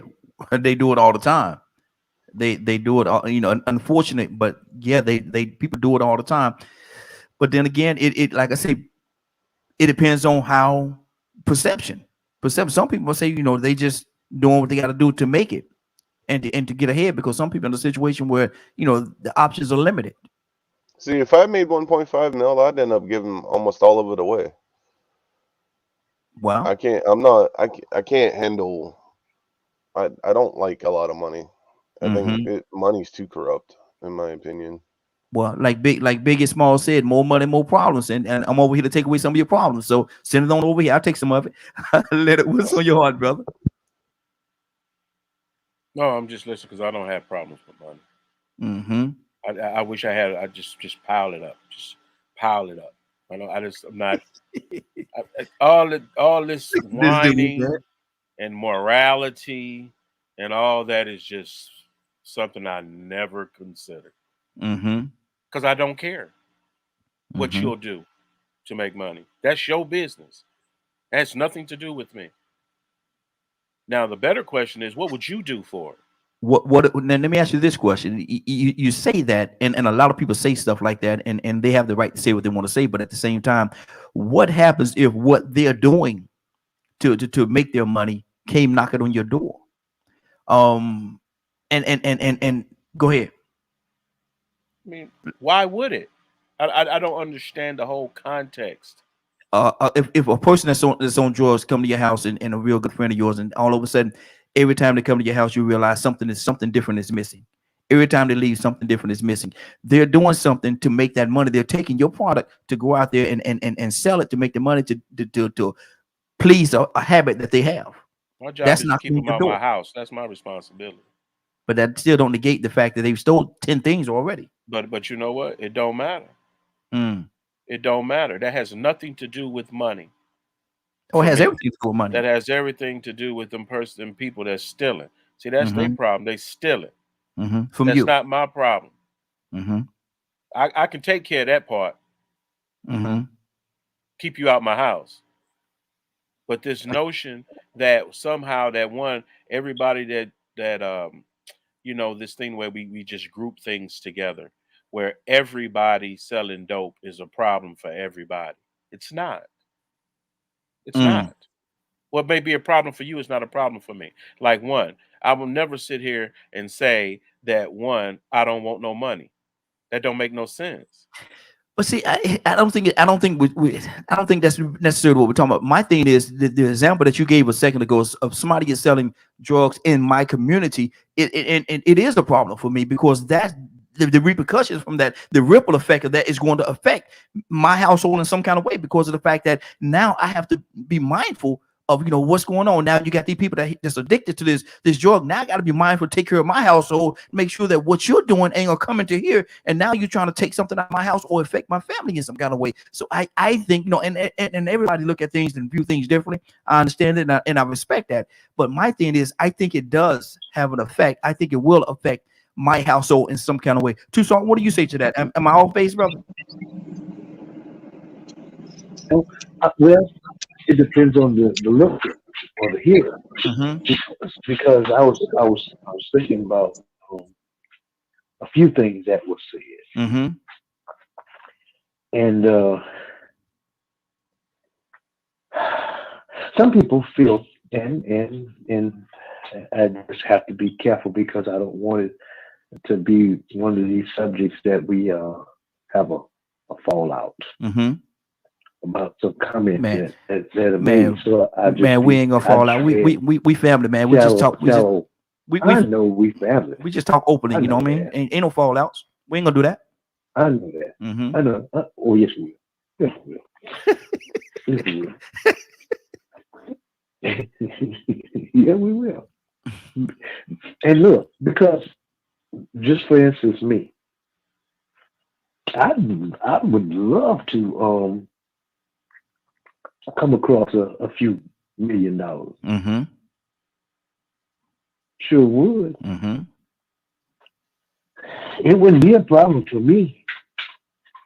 I mean, I tell you what, it would change my morning because I'd stop coming to work.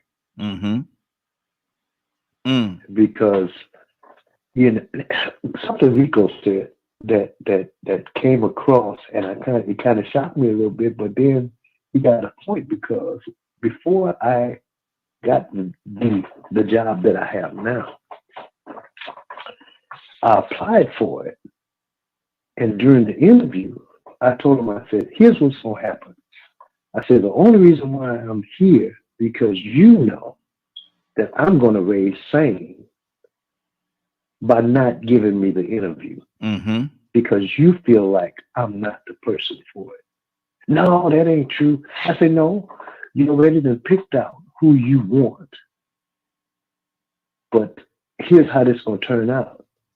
You're going to give him the job and want me to teach him or show him how to do his job. And I'm not going to do that. So anyway, long story short, they did give the person the job. He had it all jacked up for 5 years. I was the employee. After the interview, the manager came to me and says, Tucson, you know why you didn't get that job? Listen to this, Rico. Because you didn't sell yourself. And I told him, I said, I'm not for sale. I know what I'm doing. Yeah. I'm not bragging or boasting, but I know my job. And I go to work. Actually, that's what I do. To do what I do to support my family. So, long story short,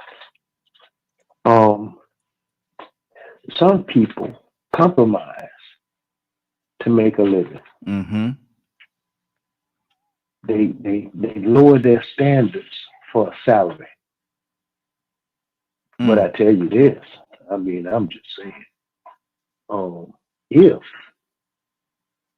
if I had the opportunity to have more than what I do have, I'd take it and give no thought about it. But I still wouldn't compromise who I am to get it. That's good. I'm just saying. That's good. Charles, good morning. How you doing this morning?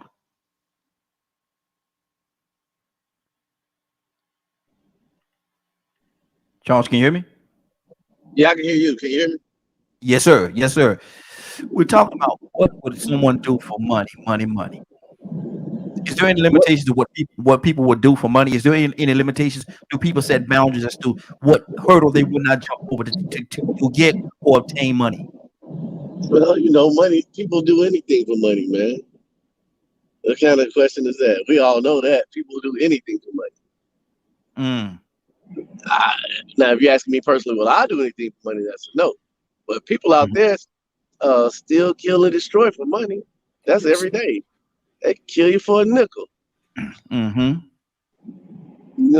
kill folks for shoes. Remember, they was killing folks for bomber jackets, and people do anything for money, man. Sell their precious body. I don't want to sing the song, but you know what I'm saying. Yeah, exactly. How sad of a reality is that, Charles? It's a sad reality, but it's reality. It's been going on since money was shells, and money was salt, and money, when money was buffalo skin, they were doing it, man. They sell their children for some goat, So that's just it is what it is. It doesn't make the money bad; it makes the people's heart bad. Yeah. Because if it wasn't money in them, they'll do something else. It would be something else that they would use. Yeah. You and sad enough, brother. That's facts. Sad enough, that's facts. Troy, you want to talk to me, sis? What's on your heart?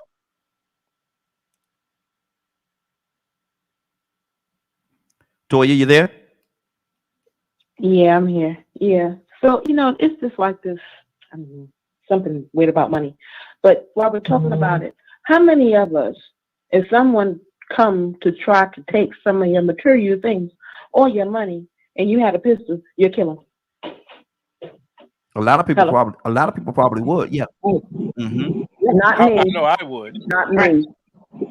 Right. But it's like this is the same thing we're talking about when it comes to money. It's a lot of people that's going to be not me on certain issues, right? But then there's another standard on where that would be me. And I've gotten where Cassandra is now, right? I used to be that person. Nah, I ain't gonna let you come steal mine, honey. I'm gonna go on like hell. No, I don't want to take a life. The only reason I'm gonna take a life is because the life trying to take mine. Yeah. Trying to take mine. Amen. You understand what I'm saying? If you ain't trying to take mine or trying to make me think you trying to take mine, you can go and have it, sugar. What you said you need, boy, that's what you need to shoot. Come on, let me show you how to get some more. You understand what I'm saying? But this is the double standard of the world we live in. No, I'm not gonna be a murderer on this time, but at this time you do this, that, and third. Then I'm gonna be a murderer about it. But the root of it still, most of it, it's gonna have to do with some money for the most part. Whether it's the money you spent on materialistic things, whether it's the money you invested in some things. You understand what I'm saying? But we can always fit the narrative to meet us however we see fit. Let's get a little bit deeper. Let's just talk about, again, let's bring the slavery thing up. They did it for what? What they do it for? For money, right? For money, absolutely. For money. So all of us that's living in this world and know that, and we still feed into it, what are we doing? And why are we doing it for? Listen, you can be sick as a dog. You're going to work because what? Your money. I got to pay these bills. Listen, your kid could be, no, I want you to come to my this, that, and the third. You might not think that this, that, and the third is that important to you, but you can't go to your baby this, that, and the third. Why? Because money. And now here we go right now today in these issues because all of us, we can try to point the finger if we want to, all of us have made choices and decisions over money. We've left our children over money. We've not dealt with men over money. We've not dealt with women over money. We've not dealt with each other who had each other kids over what? Over money. We fall out with people over what? Over money. Mm-hmm. So, you know, we can pick and choose the slave masters or the government officials or the politicians. But if we really stop and think about in our everyday lives, how we contribute in a lot of ways, we are suffering from that problem too. What are we doing for money? What are we doing for money? Do we even know who we working for? You know, I teach this to people. You remember back in the day, they had this brand called British Knights, right? Yes. Mm-hmm. BKs. And British Knights, they said it was owned by the KKK. Mm-hmm. So we wasn't supposed to buy it, mm-hmm. right? But we didn't care no more. You remember Grandma? If Grandma knew or even thought that you was selling drugs, you better not bring that dirty money up in here, boy. I don't want that money. And you better get up out of here. Wasn't that how Grandma was used to be? But Grandma don't care no more. Mm-hmm. Because it's about the what? That money. About the money. Exactly. Curtis, what's on your heart, brother? Rico, come to you next. I think everybody pretty much summed it up. You know, you look at our society today, right? And you look at our society today.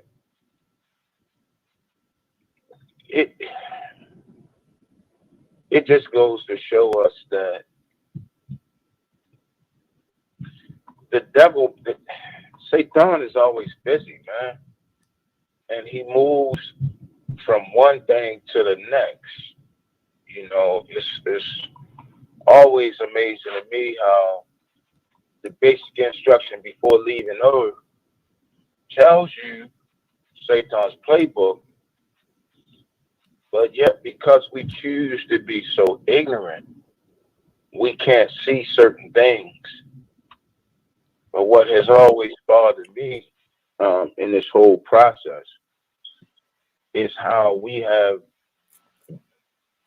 have allowed for people to create and carry out this ideology that to not be willing to sell your soul in so many words means that you are less than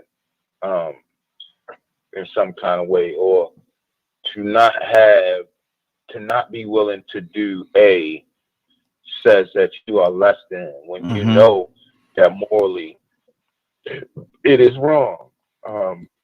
I would be remiss if I did not mention in our conversation, y'all got me thinking about that girl that jumped from the 29th floor last Saturday. You know, Miss America, and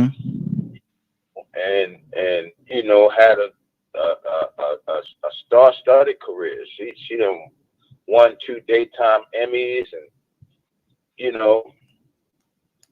But I keep asking myself, what was really going on? If it was a mental health issue, you know, what was really going on? And knowing that world, is it possible that maybe she did some things to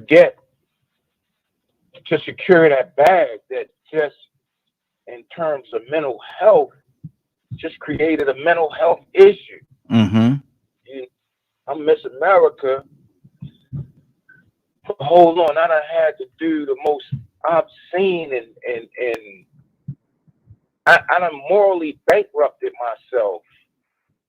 So I'm just gonna end this life because I can't deal with the level of morality that I have violated. And I'm not saying that's the case. Let me put that out there. I'm not saying that that's the case, and I'm not saying that, you know, mental health. I'm not speaking against mental health. I'm just saying when I saw that this morning, I couldn't help but wonder, like, what is it that caused for this mental health breakdown that would make you want to jump off the 29th floor of a building to your death? Where you getting up from that? No, not on that concrete, brother. That concrete is unforgiving.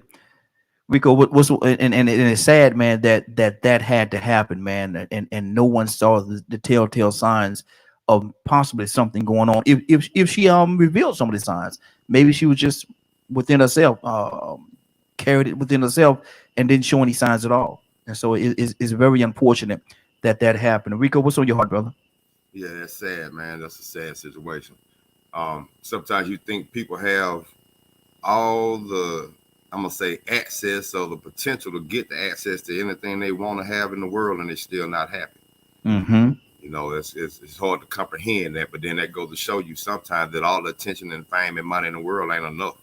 That's right. So that's why human beings need to get back to the basic functions of really what our purpose of existence is and how we are supposed to enjoy this existence and what we're supposed to actually achieve during this existence. You know, I was I think I heard y'all talking about football earlier, and I thought about it, man. This is going to show you how short life is. We have actually watched half of Tom Brady's life on the football field in the NFL. We have watched him spend half of his life playing football on Sundays. Not our life, his life. In the other years, 12, 13, 14, 15, 18 years of football he played before then. Just think about it. He probably started playing when he was 6. Yep. He still wanted to play. That's how, but like that really goes to show you how short life is. So during this existence that we have, we got to make sure that we make the best contribution that we can. This bartering and trade system has been going on since the Sumerians and Mesopotamians. People had to trade, they had markets, they had merchants, you know, but the thing that really dictates this money question and the way it affects society right now is legal and illegal, good and bad, a contribution or a detriment. You know, so that's the thing about it. Is it fair or unfair? We apply for these jobs. Are they paying you fairly? You know, I've seen where the richest person in the world, Mansa Musa, gave away money and riches. Traveled around the world and just gave away so much gold that people couldn't believe that he had that much gold to give away, because he wanted to be fair and put everybody on the level playing field. Yeah, even though you still got to pay to play, you got to go and buy resources. You know, somebody created this thing called a dollar for us to go and use it to buy resources, and now it's a resource. It's a resource that we made the middleman to get to the other resources that we need, the desires of what we want. So, I mean, when you start making this money, because you need as much of it as you can to do the things that you need or want. You might need $8 million, $8 billion might not be enough. Chuck Feeney, that was the guy's name. Chuck Feeney gave away $8 billion before he died. He said he wanted to die broke. He wanted to make sure that $8 billion that he made was going to be used in a way to help society in the long run. That's positive. But now some people don't care if anybody suffers in the process of them making money. So there we go again with the honor and dishonor, the fair and unfair. So, you know, the problem never really has been money, but we do have to understand that money has been the I'm gonna say the reveal. It's hard for me to put the word on it that I want to. But money has revealed a lot of people's intention. It really shows you just how flawed and negative and how great and how disgusting human beings could be. It really gave you it made people reveal the true side of humanity on steroids. I mean, it put it out there so obvious now that it's not really too hard to discern who's good and who's bad. It's just a matter of now, who are you going to support? Badger said it earlier. Sometimes people vote for people that they shouldn't vote for just because that person won't tax them more. Yep. So they overlook all these other issues that should be more important. But they're not doing it because their money to them is more important. So there you go. That's where the problem comes in there. What is important to you? Money should be probably the most important thing to you if you don't know what you need to do to survive on your own. But if you're not doing it for survival reasons or for the need to help others, but just to have and do what you want to do, then you have let money. I ain't gonna say you let money change you. You really let money reveal you. Supersede your real moral and ethics and everything. You let it supersede all of that. And that's pretty much, and that's crazy. Let me go to Cassandra, then we'll go to Charles. Cassandra, what's on your heart? Yeah, I was reading yesterday about this kid, the black kid, that's a billionaire, Mustafa. His last name is Mustafa. I don't know whether he's connected to the guy Rico, if that's his father, because he's Junior, Mustafa Jr. And this kid is 8 years old and a billionaire, black kid. I think he's from Nigeria. They're in Nigeria. And I mean, I love that. You know what I'm saying? I don't have a problem with people having money. My issue is when people are doing and using it.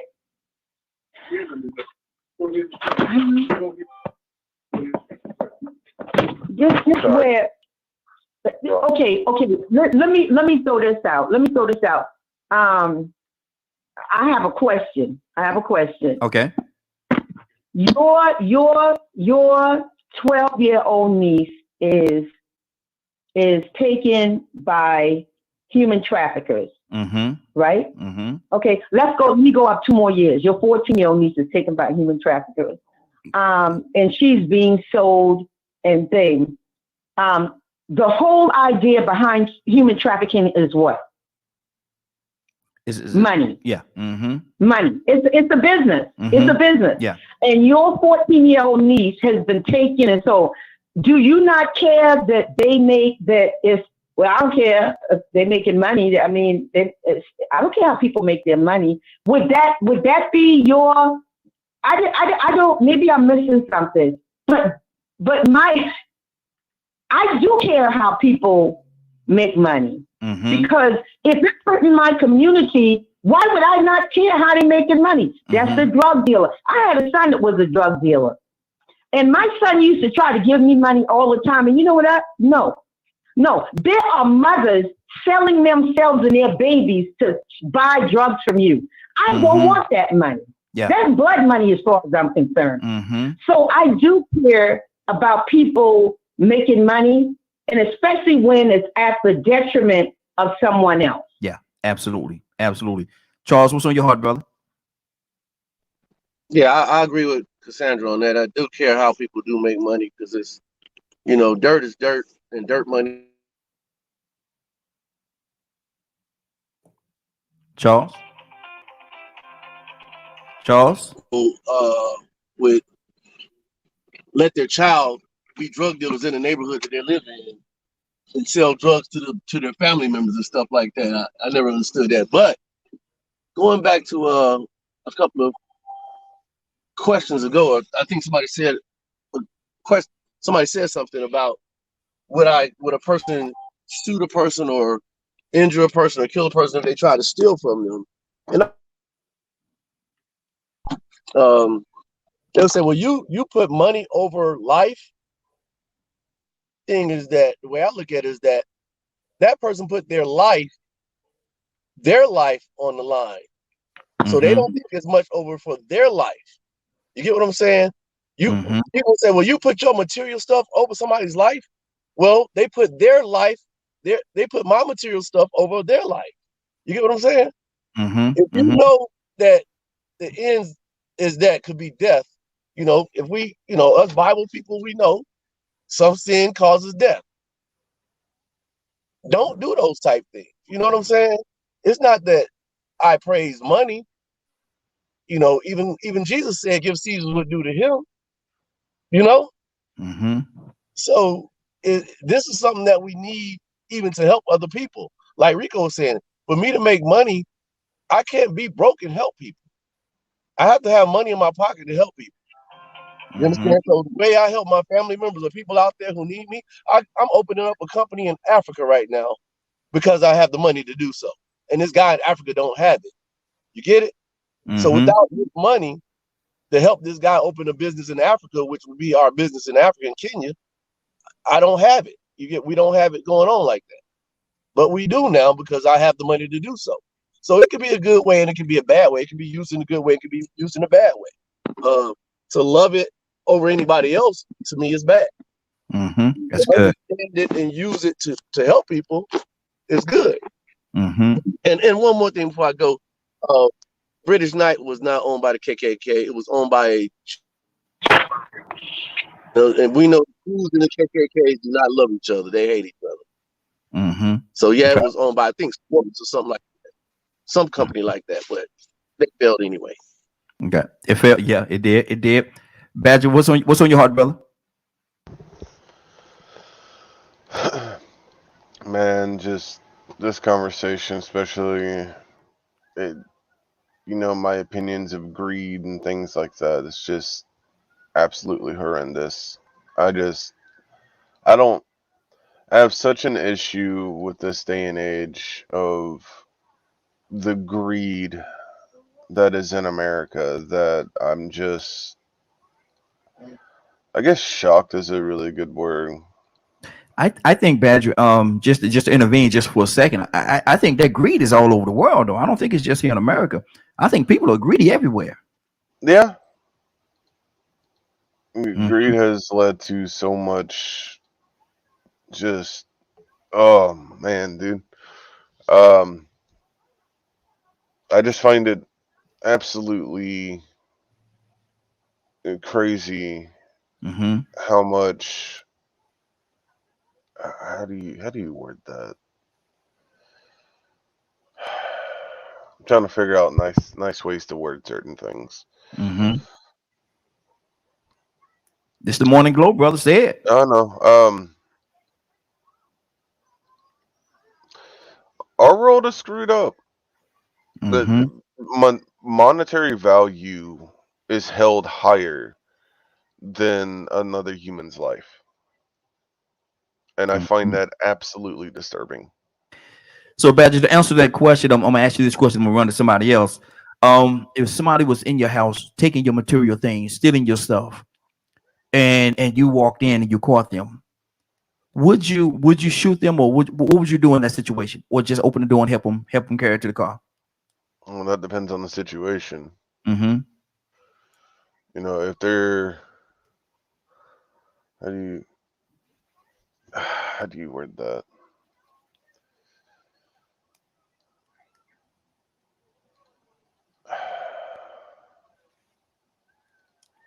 Let me come back to you, brother. Yeah. Rico, talk to me.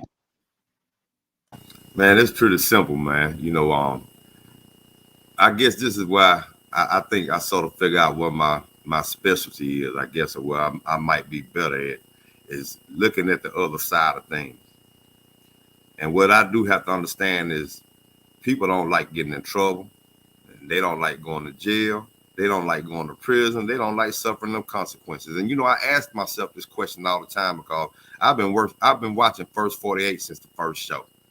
Mm-hmm. And so many different instances over time. I've been a news junkie since I was 7 or 8 years old. So I would read newspapers.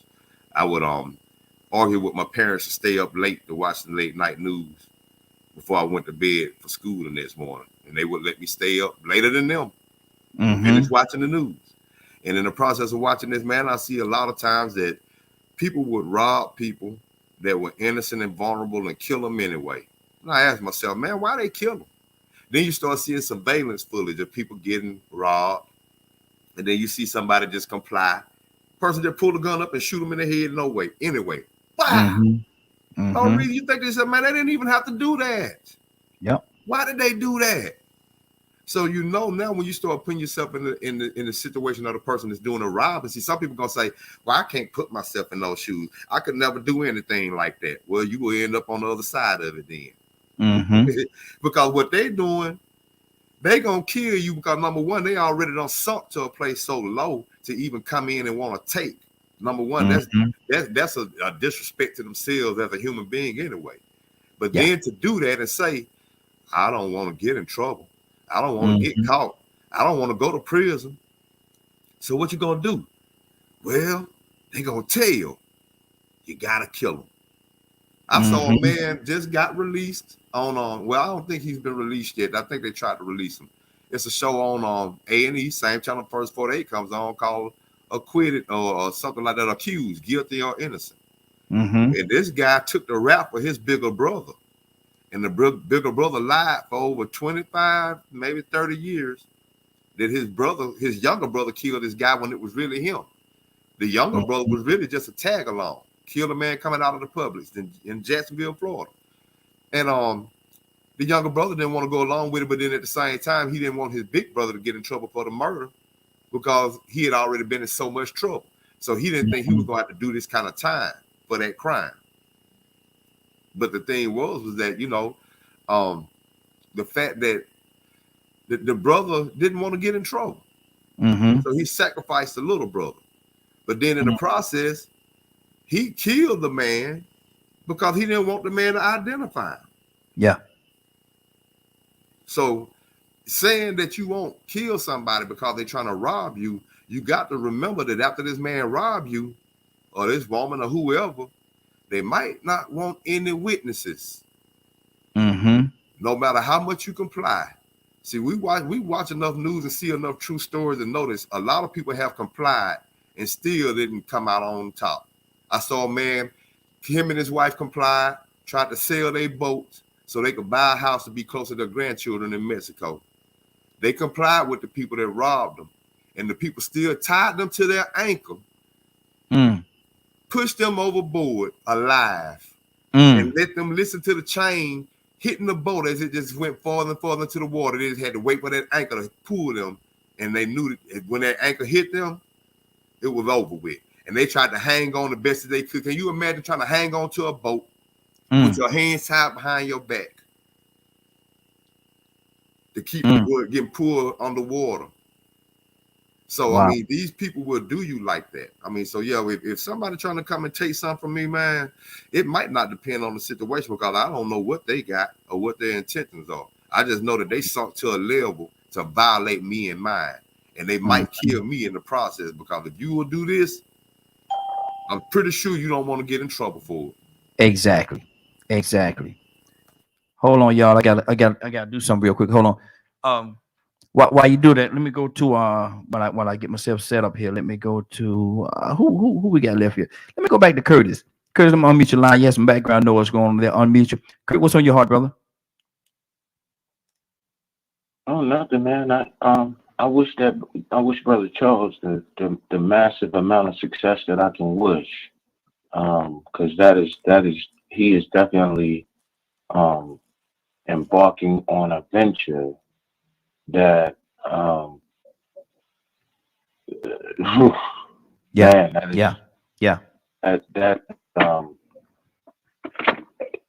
that is serious business because he's embarking on a venture that for years the love of money and the energy greed allows for in that particular culture allows for people to be grossly mistreated and murdered in the most heinous ways that we can even imagine. We can't even imagine as Americans. So I pray that brother has much success, and all at the same time not wind up a product that country's misconception of greed and power. But absolutely, that man. I mean, it's sad that we have come to this particular state in our human existence. It's extremely sad, man. Yeah. I mean, you know, I pay attention. And I see, I see people. I hate to bring it up, but I see people that are representatives of wealth, and if you evaluate them, if you evaluate their moral compass, they are so far away from who you are morally, but yet we accept them because they are so-called rich, but we don't pay no attention to, well, okay, they're rich, but how did they amass this wealth? Exactly. Like people And I was going are to ask that real quick question. to, And I was going to ask this question earlier, Curtis. I was going to ask this question: how wide is the gap between legal money and illegal money? Because a lot of these people that's out here that has a lot of money, if you pull back all the layers, some of the ways that they got that money, man, is you know, is not right. It's not right at all. right here. Boy, did you just say a mouthful right there. Here's what's crazy. So I was doing some writing this weekend because come March, the first 2 weeks in March, and while she on here, let me go on push out this plug. Cassandra, I might be needing you come March or April. It will be for pay, but I might be needing you because I need you to pull this off. You're the only person I know that can pull it off. Anyway, I was doing some writing this weekend on my web series, and I could not help but think. I got to that point without thinking about exactly what we're talking about, and I'm at the point in the story where the father dies, and the mother and the kids have never had to pay anything, but now in death, they start to finding out. Now they've been an upright family, Harvard grad, Yale grad, Princeton grad. They've had all the finer things in life. In their minds, their father was just a businessman, but they never really knew how he made his money. To what extent did business violate the lives and the well-being of other people? So I'm at that point now, and you just said something very crucial, is sometimes people can live a life and not even know, not even have a clue how this money that they've been living so high off the hog was actually made. Exactly. Man, this is excuse me, this thing here goes so deep, but I got to do something real quickly. Hold on for a second. Leonard, are you with us? Yes, sir. What do you need? Hold on. Hear ye, hear ye, hear ye. Everybody, both near and far. I want to introduce to you all Bishop. Good morning. How you doing this morning, Leonard? The good Bishop.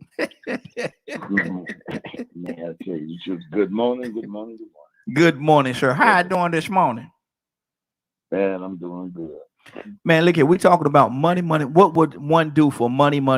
Do people have limitations as to what they will or will not do to obtain money? Well, it is funny. As I was speaking yesterday, I hit that the fact that money itself is good, but it's the love of money which is the root of all evil. Where they will steal from you, they'll do whatever you want to say. They'll do it. They'll even sell the soul, so to speak, for $1. OJ came up with a song, many years ago, for the love of money. So the reality is, yes, people will do just about anything to get money. Wow. Lie, steal, kill. It doesn't matter.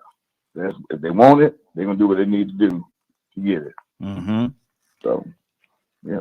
Exactly. Money itself is not evil now. No, not at all. Not at all. Toya, I asked a question, and I want to hear your heart on this. Legal money and illegal money. How wide is that gap, man? Because sometimes, like we said, like Kirk was just saying a few minutes ago, sometimes people live their lives off illegal money and not even know that it's illegal money, but it's not always the right way to get money. What do you say to that, Toya? Toya, you there? I think Toya might be occupied real quick. Let me go to Cassandra. Cassandra, what's on your heart? What do you say to that? Cassandra? Hello? Yes. What do you say to that? Okay. I didn't hear it. What was the question? we're talking about money and legal money and illegal money. How wide is that gap between legal money and illegal money? And sometimes some of the people that's getting their money that's quote unquote supposed to be legal is not the right way or the moral way to get money. What do you say to that?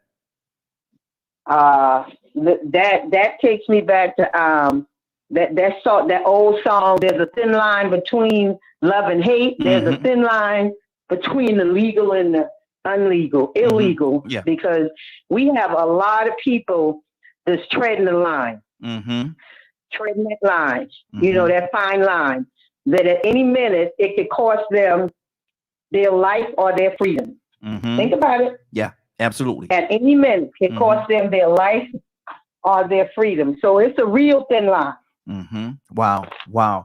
Brother Pete, good morning. How you doing this morning? Doing good. How you doing this morning, sir? DKM Radio panel, listening audience. Hey, morning, Glow. Yes, sir. Doing good. And I want to pose that same question. We're talking about money and what would you do for that money? Now, how wide is that gap? Because people look at some people as being upstanding and good citizens and moral and ethicals and all that stuff, but the way they got their money begs to differ. What do you say to that? How wide is the gap between illegal and legal money? Well, let's look at it like this. We had the Rockefellers, still have Rockefellers in this country, and the Vanderbilts family lost their wealth. The Rockefeller family still seems to have a hold of grasp of their wealth. Individuals positioning themselves in a society in key areas and controlling different areas of industry and commerce and amass extreme amounts of wealth. Well, the cartel, so to speak, in certain countries, let's take El Chapo and his group in the cartel. They at one time had as much money as the whole country of Mexico. And that was a cartel selling drugs and running guns and any other type of illegal activity they could do. And to my knowledge, they actually had a couple of above standard businesses. So while the gap can be wide, the gap can be even, it can be exceeding on either level. Because that's just how it goes with money and power and positioning. Yes. If you position yourself properly in illegality, you can amass extreme wealth. And you may get away with it for the rest of your life and nothing happens to you. And you can, Amazon or Elon Musk, Bill Gates, Jobs, position yourself and amass an enormous amount of wealth off of legal business. So at one point we could say the gap is wide, and at another point they can be even, and one can actually exceed the other. But then we have to understand what we say legal, illegal, then you're throwing morals in there. When it comes to making money, a lot of morals and principles and things that has to really be defined in an individual. There's no standard in commerce that you have to abide by righteousness and prudence and morals and character. That's just given to the individual. We would like for it to be that way. We have laws. America say it is a society of laws. And if we were to actually interpret and comprehend the full mass and scope of the laws that we call law in this society, we would be amazed at how often and every day sets and variation degrees of those laws are broken on a normal standard by those who enforce the law. By those who are in key positions in society, and they openly violate the rules and regulations, the processes and procedures of what is said to be law. Exactly. Good deal.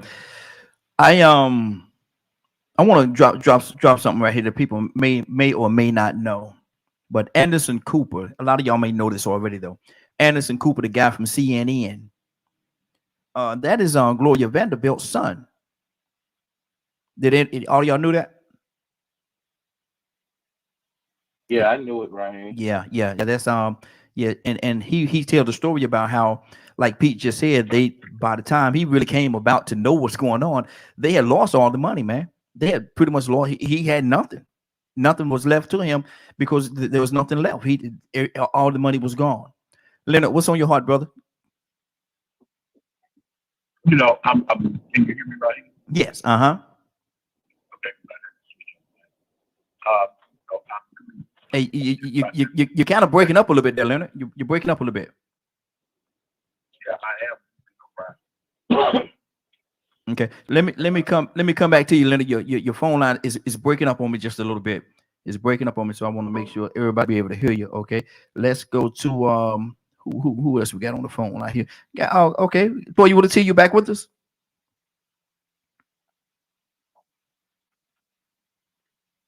Badger, what's on your heart, brother? I mean, just once again, I'm always try to be just chill and relaxed, and it's wild to think how much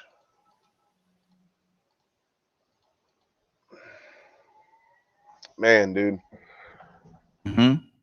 With all the struggles we've had to deal with, and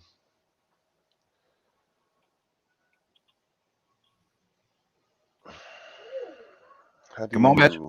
I know I'm working on it. With all the struggles we've had in our society, and God knows how long, we are supposed to be looking out for one another, right? Yes. And then all of a sudden, society was like, nah, we're just not gonna care. We're just gonna just do whatever we want, and there's nothing you can do about it. Which just baffles my mind. So it's God, how do you word that? This is a hard topic for me to even speak on because it's so disturbing. Due to the fact of how much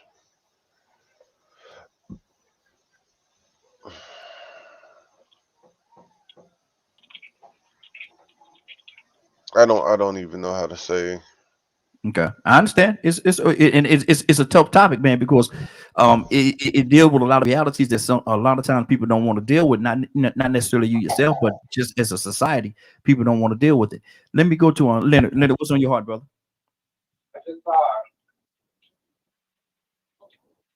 Leonard, you there?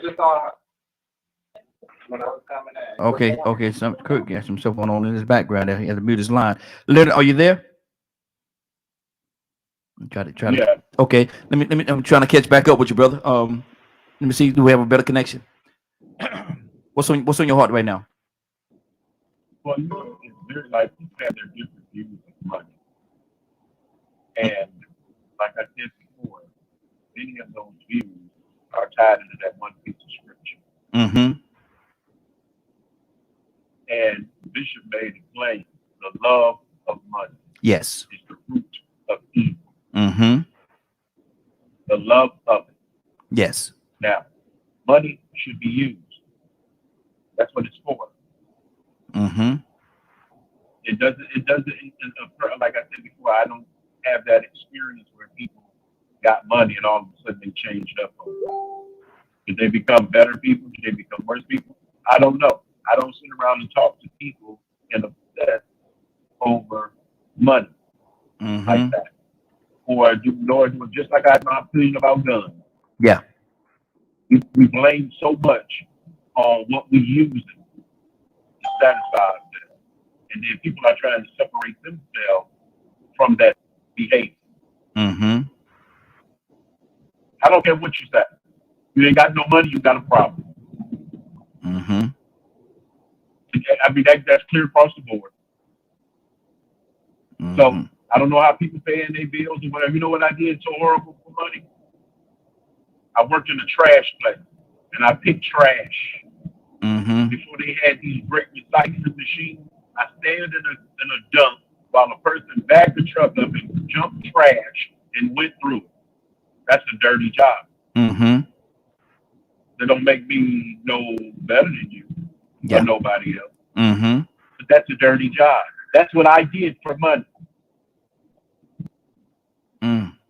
You got a problem with that? No, because and like I say, it's just like on Rock on the Rock show. He said, man, he's a garbage man, but he'll be the best garbage man he could be, and that's how he feed his family. So that's a dirty job, right? It's a dirty job, absolutely. It's a dirty job, exactly. But he got the job to do what? Take care of his family, and he did all the necessary things that he had to do to take care of his family. So now, and we demonize the people who have accumulated wealth.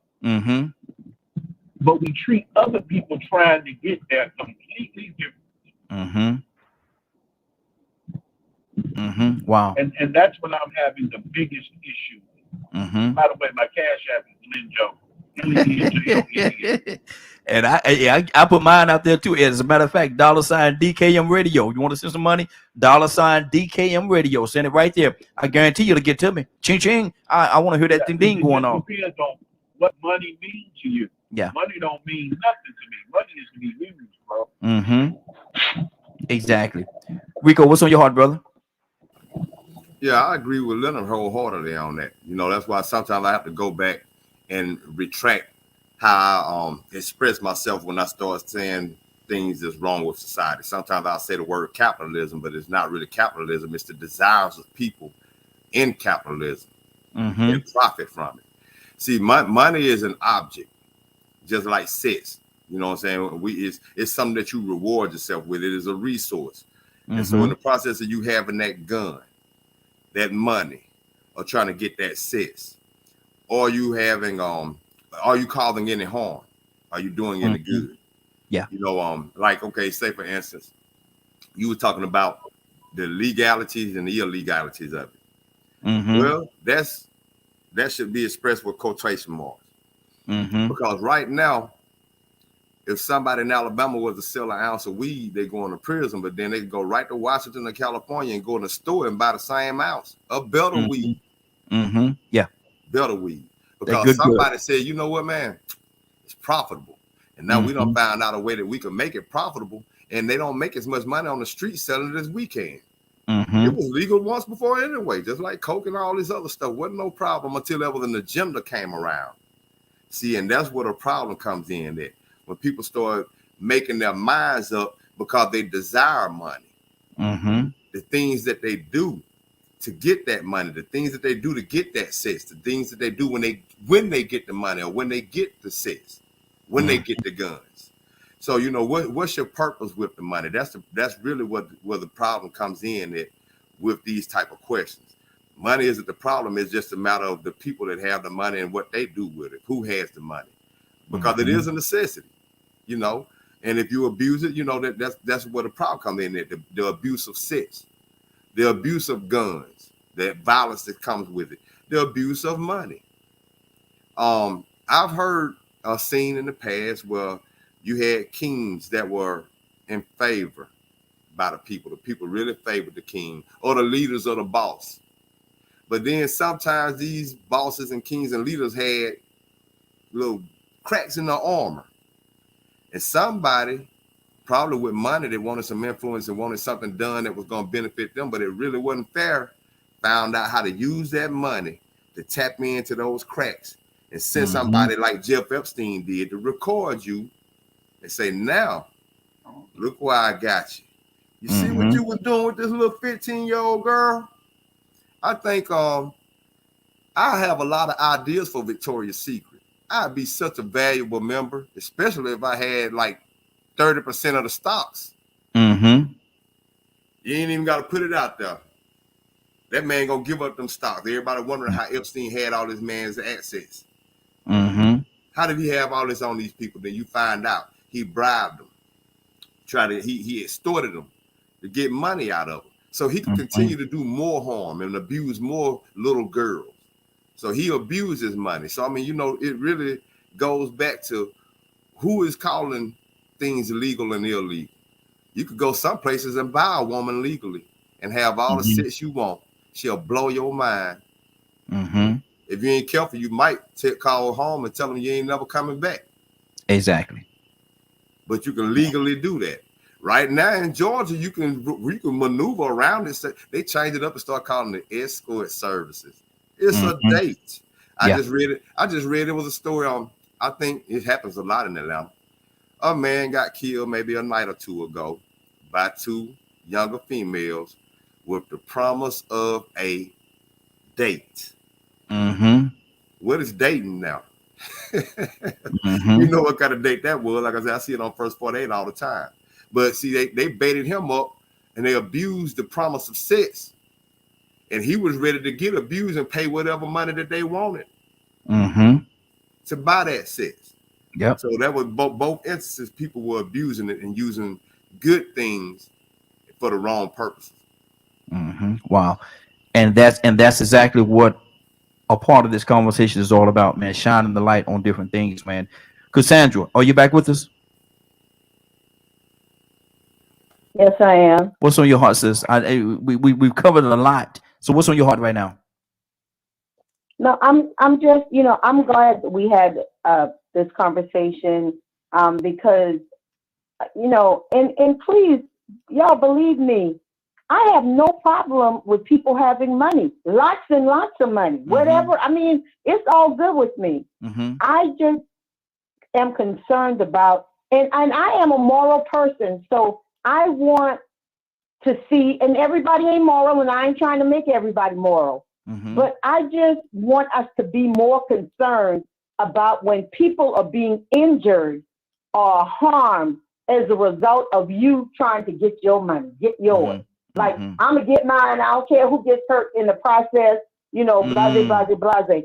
And I'm going to end with this, and I'm getting ready to get off because I have to attend a funeral in an hour. I remember when my son was dealing drugs, he called me one night, and he was upset, like 2 o'clock in the morning. He's upset. He's huffing and puffing. Man, this woman brought her daughter over here. That girl, 12 years old. She's talking about we can have her for the night. Man, these guys in here, blah, blah, blah, blah, blah, and for drugs, for crack. And I said, and you are upset, why?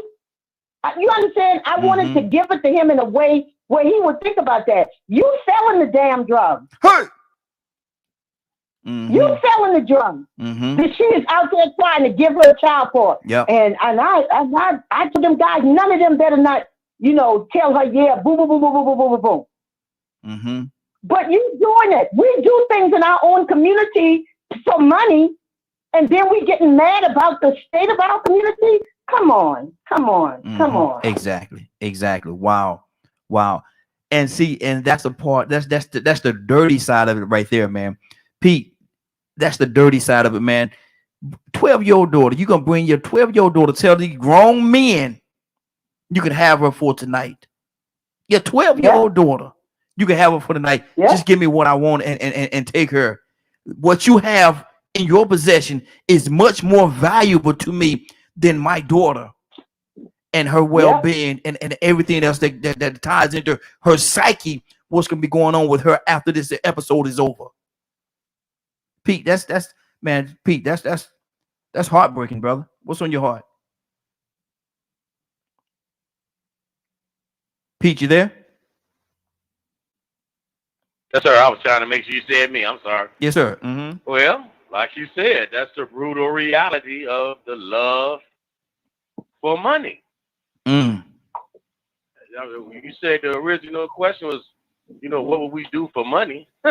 Or what would individuals do for money? Yes. I don't think there's a list. There's a limit that individuals will go to for money. I mean, you can make circus monkeys out of people right now, especially with social media, if you have some money.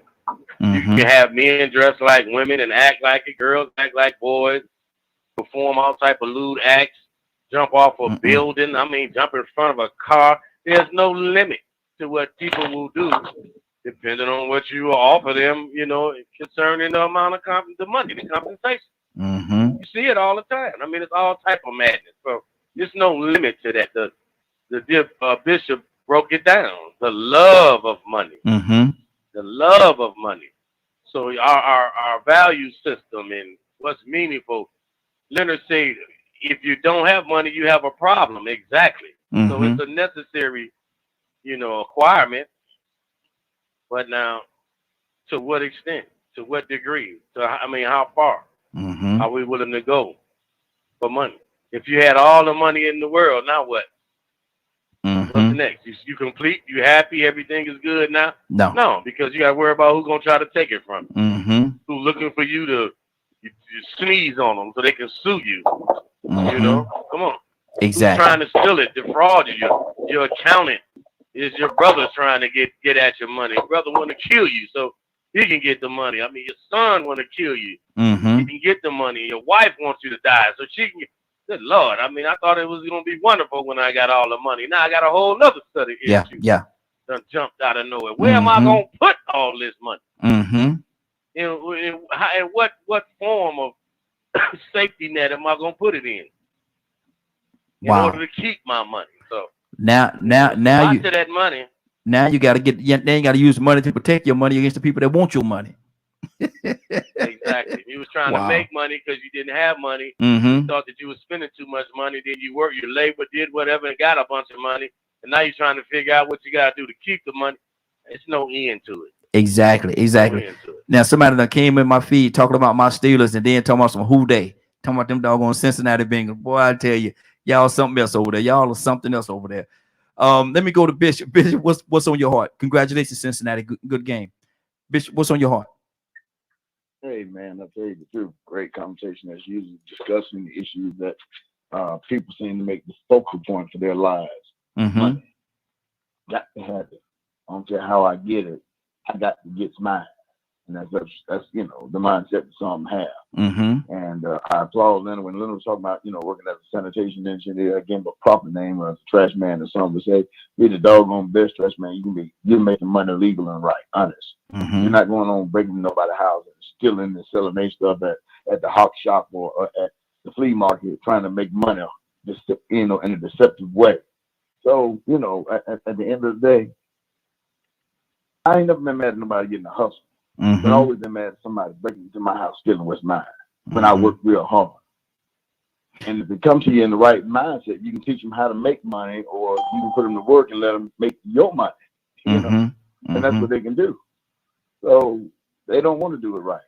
They want to do it the way they want to do it. They want a quick money, fast money, and don't realize they put their life in stake. Now, I tell you a story. I'm not going to try to talk long. When I was a police officer, oh Lord, young kid went to this. Go ahead, Bishop.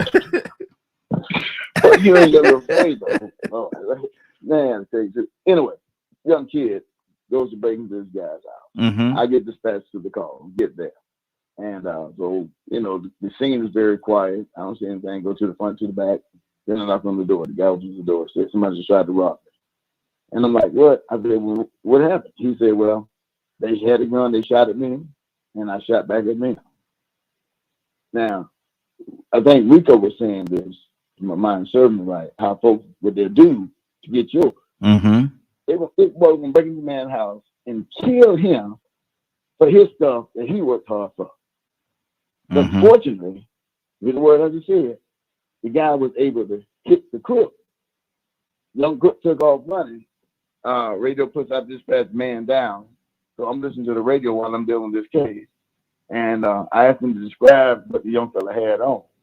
And his clothes and his description matched the video that the guy had of the young man. It was the young man. So he did the gun, but he shot this man still what this man had. Ain't that something? I want here. And by any means necessary, I'm going to get here. And all you have to do is go down there to Family Dollar and get a job. Absolutely. Now, Tucson, let me ask you this question, brother. If somebody came into your house trying to take what's yours that you work real hard for, are you going to put their desire over taking your stuff over their life and put some heat on them?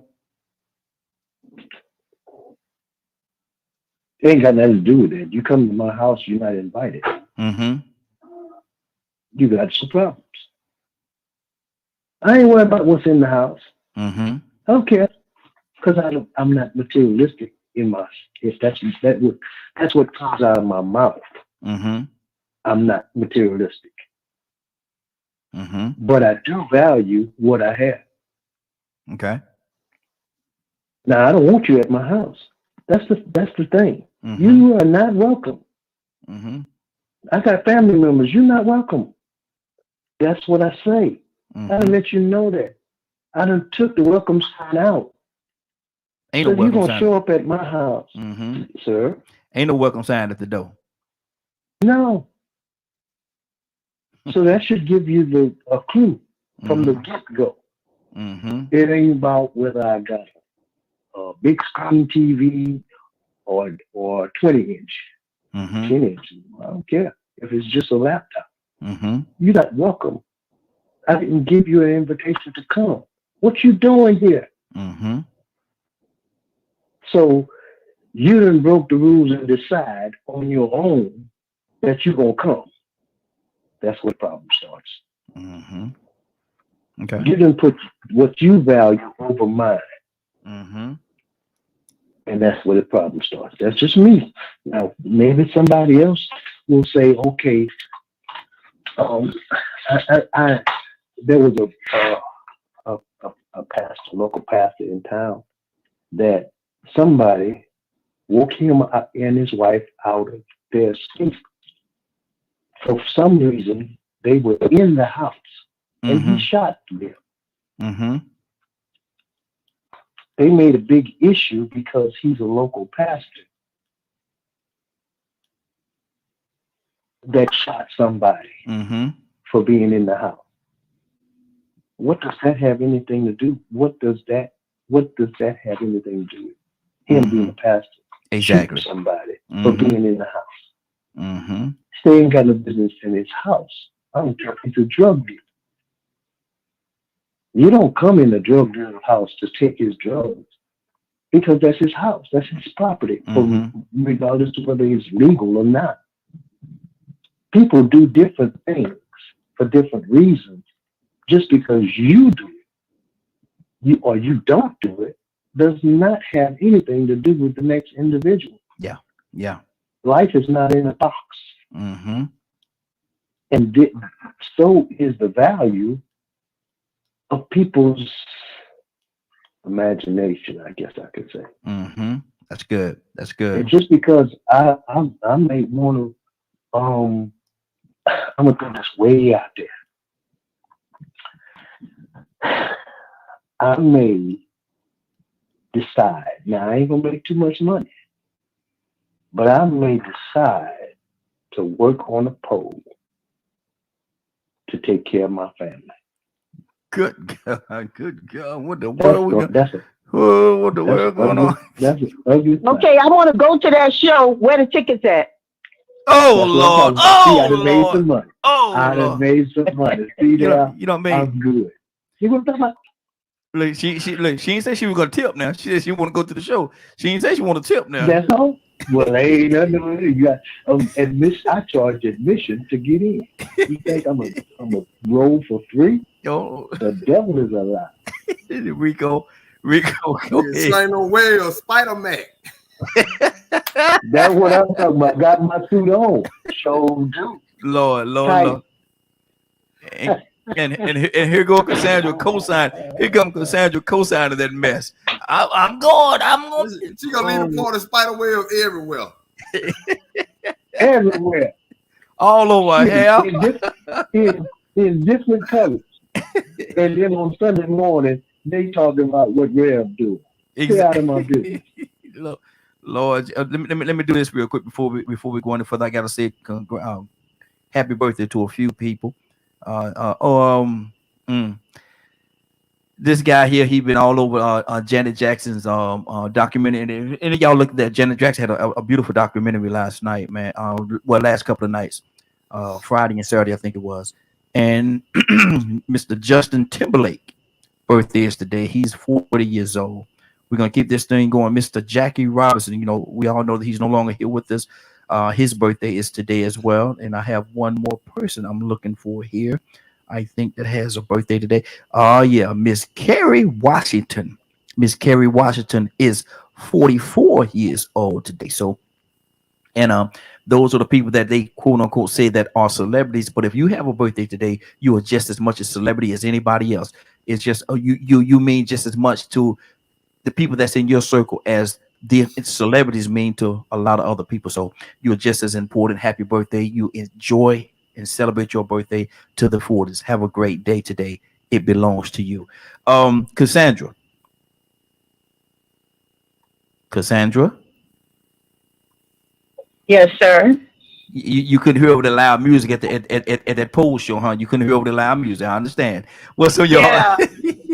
What's on your heart, sis? Yeah. I was hearing, here's a pony, right, jump on it, whatever that song is that that boy said. She quoting Genuine. She quoting Genuine.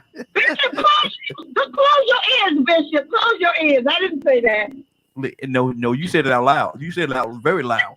Oh, I'm sorry. I thought that. I'm sorry. It was in my head. I didn't realize it came out. I'm sorry. Leonard, what are we gonna do with Leonard? What are we gonna do with Cassandra this morning? What are we gonna do with her? I'm not gonna do nothing with Cassandra. That's gonna be some trouble. But I wanted to, before we go, because I have to go, make sure we address the issue that's a pet peeve of mine, and we talked about it earlier today. Mm-hmm. There's no such thing as a rich slave. Okay. Mm-hmm. And this it's a huge narrative that has been built to demonize a lot of people who have taken their best talents and abilities and accumulated wealth, especially in our community. Mm-hmm. And we have to dispel this notion that this is somehow a bad thing. Yeah.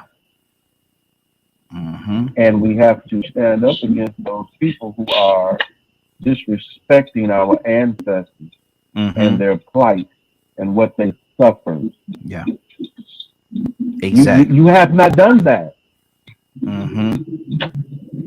You have not done that or been through that. Mm-hmm. So be very careful to demonize certain things or the way you use words. Indentured servitude, for instance. Mm-hmm. It had nothing to do with an exchange of money at all. Yeah. Everybody mute your line. Get some background coming from people in line. Mute your line for me, everybody. As a matter of fact, indentured servitude comes about. It was an immigrant issue. Mm-hmm. It didn't have nothing to do with what my ancestors went through. Mm-hmm. Wow. Badger, what's on your heart, brother? People. Once again, man,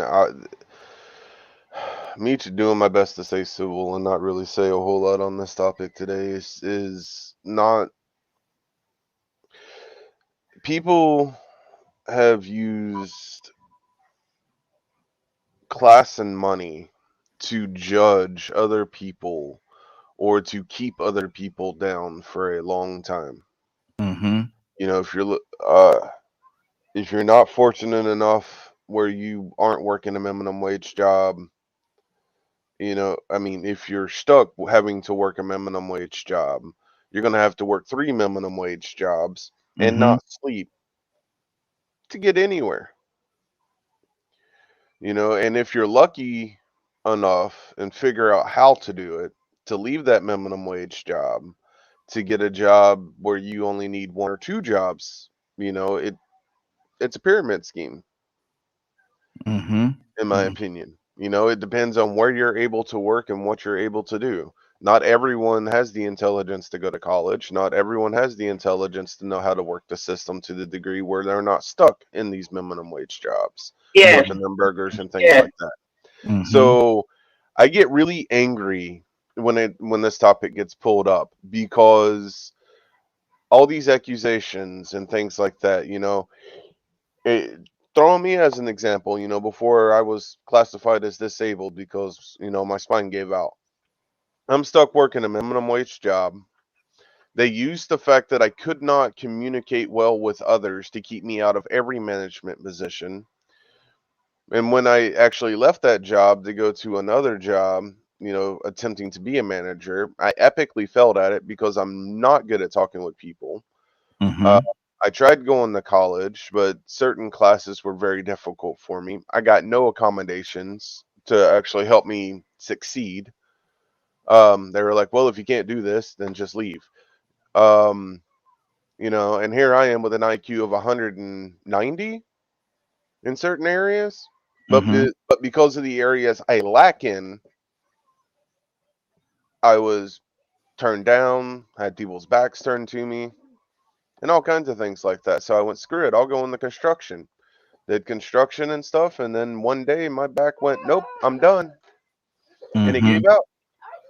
Now Wow. on top of that, I had working construction, making $12 an hour. Had to figure out how to pay insurance for all four family members, pay for groceries, pay for $600 worth of rent, not to mention all the other bills included. So most of my paycheck went toward all of the bills and my kids. So me and my wife, as adults, make at $12 an hour, living in Texas, which is supposedly one of the best states for low income housing. As far as affordable living. $12 wasn't enough. But hey, what do I know? I'm just some dumb human being that's low income because I couldn't figure out the system. Wow. Wow.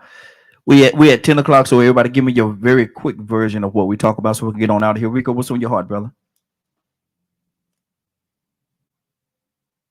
Good topic, man. I'm gonna read this headline and leave it at this because this really sort of goes back to what you were saying, and I'm gonna be honest with you, man. It covers as far back as you want to up until today's time, and it's really gonna let you know how warped this is. I was gonna see if this was true, but I just saw this on my Facebook. It came out July the 12th, 2021. It says white billionaire offers $1 billion to Serena Williams and LeBron James to breed a baby. Wow. So that's today's headline. That ain't 400 years ago. With the Mandingos, that's today. Somebody, now that might be a false headline. I'm just putting it that it came down, but just the thought process. I'm thinking about the terminology. And then I'm putting it on LeBron James and Serena Williams and thinking about all the symbolism. There's 1,000 different I'm gonna say things that it comes to mind when I think about those names. I think about the Mandingos and the big buff man and the big buff woman and how they want it.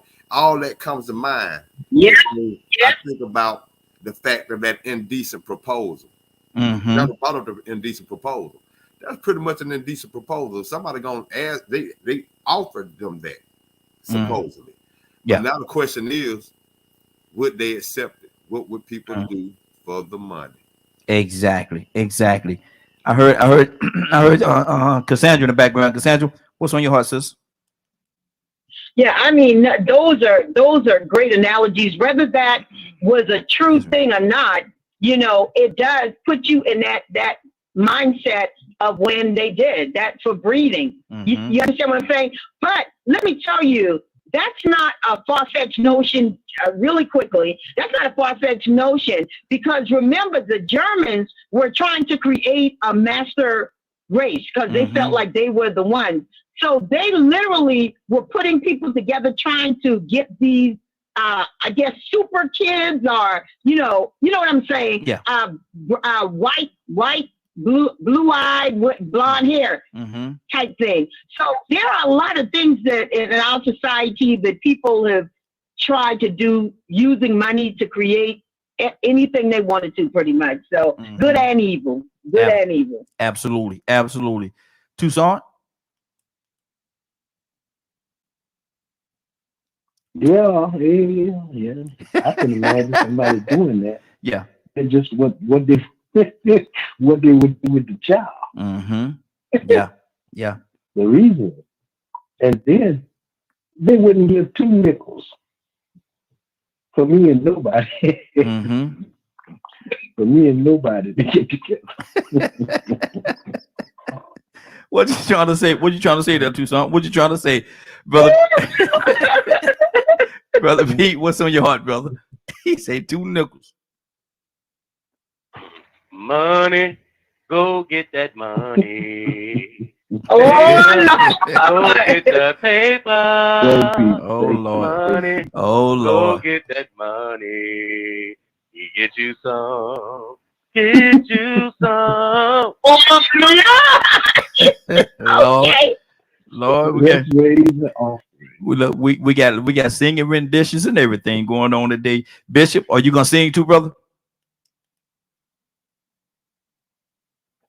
No, I'm not going to sing, but I do want to praise Pete for that rendition, and I think we need to try to get on the billboard. get him on the peel board. No, I said billboard. Ain't got no billboard. Hey, Pete, enjoyed it, man. I mean, I almost brought tears to my eyes. Yeah, it hurt that bad, huh? Leave it alone. I ain't got. Kurt, just know that they were trying to tell us that's the Dale's go get. It's all about the paper. It's a song. There you go. It actually was encourage you to go get an education so that you Mm-hmm. can make money. Exactly. Curtis, what's on your heart, brother? We got to get out of here. Kurt, you there? I'm right here, man. Yeah, what's on? You know, man, y'all just keep your head up, man. Mm-hmm. Y'all got me thinking. I'll throw this out here real quick. You know what? You get a chance. There's a book written by John Grisham called The Client. Mm-hmm. One phenomenal books I ever read in my life, but it talks specifically about how this old man dealt with his money and death, and how his family was so maniacal and so backstabbing and this, that, and the third. I'm not going to tell you how the book ends, but phenomenal read. It's called The Client. Didn't they turn it into a movie as well? Well, they turned it. Yeah, that's with the little kid. Mm-hmm. Mm-hmm. But then there's another one we came back with right behind that. I believe it's called The Client. I could have the name wrong. It's a phenomenal book, but it's about an old man who is filthy rich, a all-time billionaire, and his whole he think that he crazy and this, that, and the third, but he kill himself. But when he kill himself, and they all got to get the money, come to find out he had a daughter in the Galapagos Islands. He left all his money to her, but it's crazy how he break down the family dynamic as to why he not leaving them nothing. Wow. I had to check that out. Good deal, man. It's been a great broadcast. I want to thank everybody for joining us, man. Rico, if for whatever reason, if they miss any piece or part of this broadcast, Rico, how can they see it again? Wrong button. Don't hit the wrong button first. Tune in at 3 p.m. Eastern Standard Time, and you can see this thing in its entirety on www.dklmediagroup.com. I said entirety this time, not entirety. I heard that, man. Hold on, now you changed the game on us. I mean too, man. I went back to my normal English, man. You know. Hey, let me say this though before we leave, man. Because Curtis said something huge, man, and sometimes it takes small passages to just really click to people. Currency without conscience is corruption. He singing that song a second ago was so huge because, like he said, it was encouraging people to go get an education to get money. Now, the music that makes the money tells you to do a whole lot of other stuff that has nothing to do with honor, or education, knowledge, or integrity to still go get that money. So somewhere in society, we have put the value of money over integrity and morality. And we got to keep money in this perspective. Exactly. Put money. We've had a way of putting money over everything, man, and we have to get away from that. We really have to get away from that, man. Let me go to Brother Pete, if you don't mind, brother. Will you pray us out? Sure. Father God, we come before you this morning. Thank you, dear God, for the activity of our mind and limbs, a reasonable portion of health and strength. We thank you, dear God, that we can cast all our cares upon you and look unto the hill from whence our help comes. We ask that you would bless all those on the panel and on the line and in radio family, radio audience. We ask that you would bless us as we go our separate ways. Keep us safe. Have your way in our lives. Help us to understand the importance of you and truth. And we'll give you all the glory, honor, and praise until we meet again. In Jesus' name, amen. Amen. Amen. Amen. It's been a great broadcast. I want to thank everybody for joining us. And more than that, I want to thank you for allowing DKM Media Group and Associates and the Morning Glow for being a part of your morning. It is now 10:09. You're about to exit the Morning Glow. But before you go, I want you to do me two favors, if you will. One, I want you to continue to pray for us because we're certainly praying for each and every one of you. Number two, why this is real simple. I want you to go out there, find somebody, and give them a hug. Because you never know. It could be the only hug that they get, or it could very well be their last. Love you, and ain't nothing you can do about it. Have a great day and a better tomorrow. And we shine some of this light in you from the Morning Glow. Take it out there into this wicked and cruel world that we live in, and let your light so shine. If you get an opportunity, give somebody some love. You just might find some love in return. Won't that be a beautiful thing? Have a great day. Take care of each other, and please be blessed.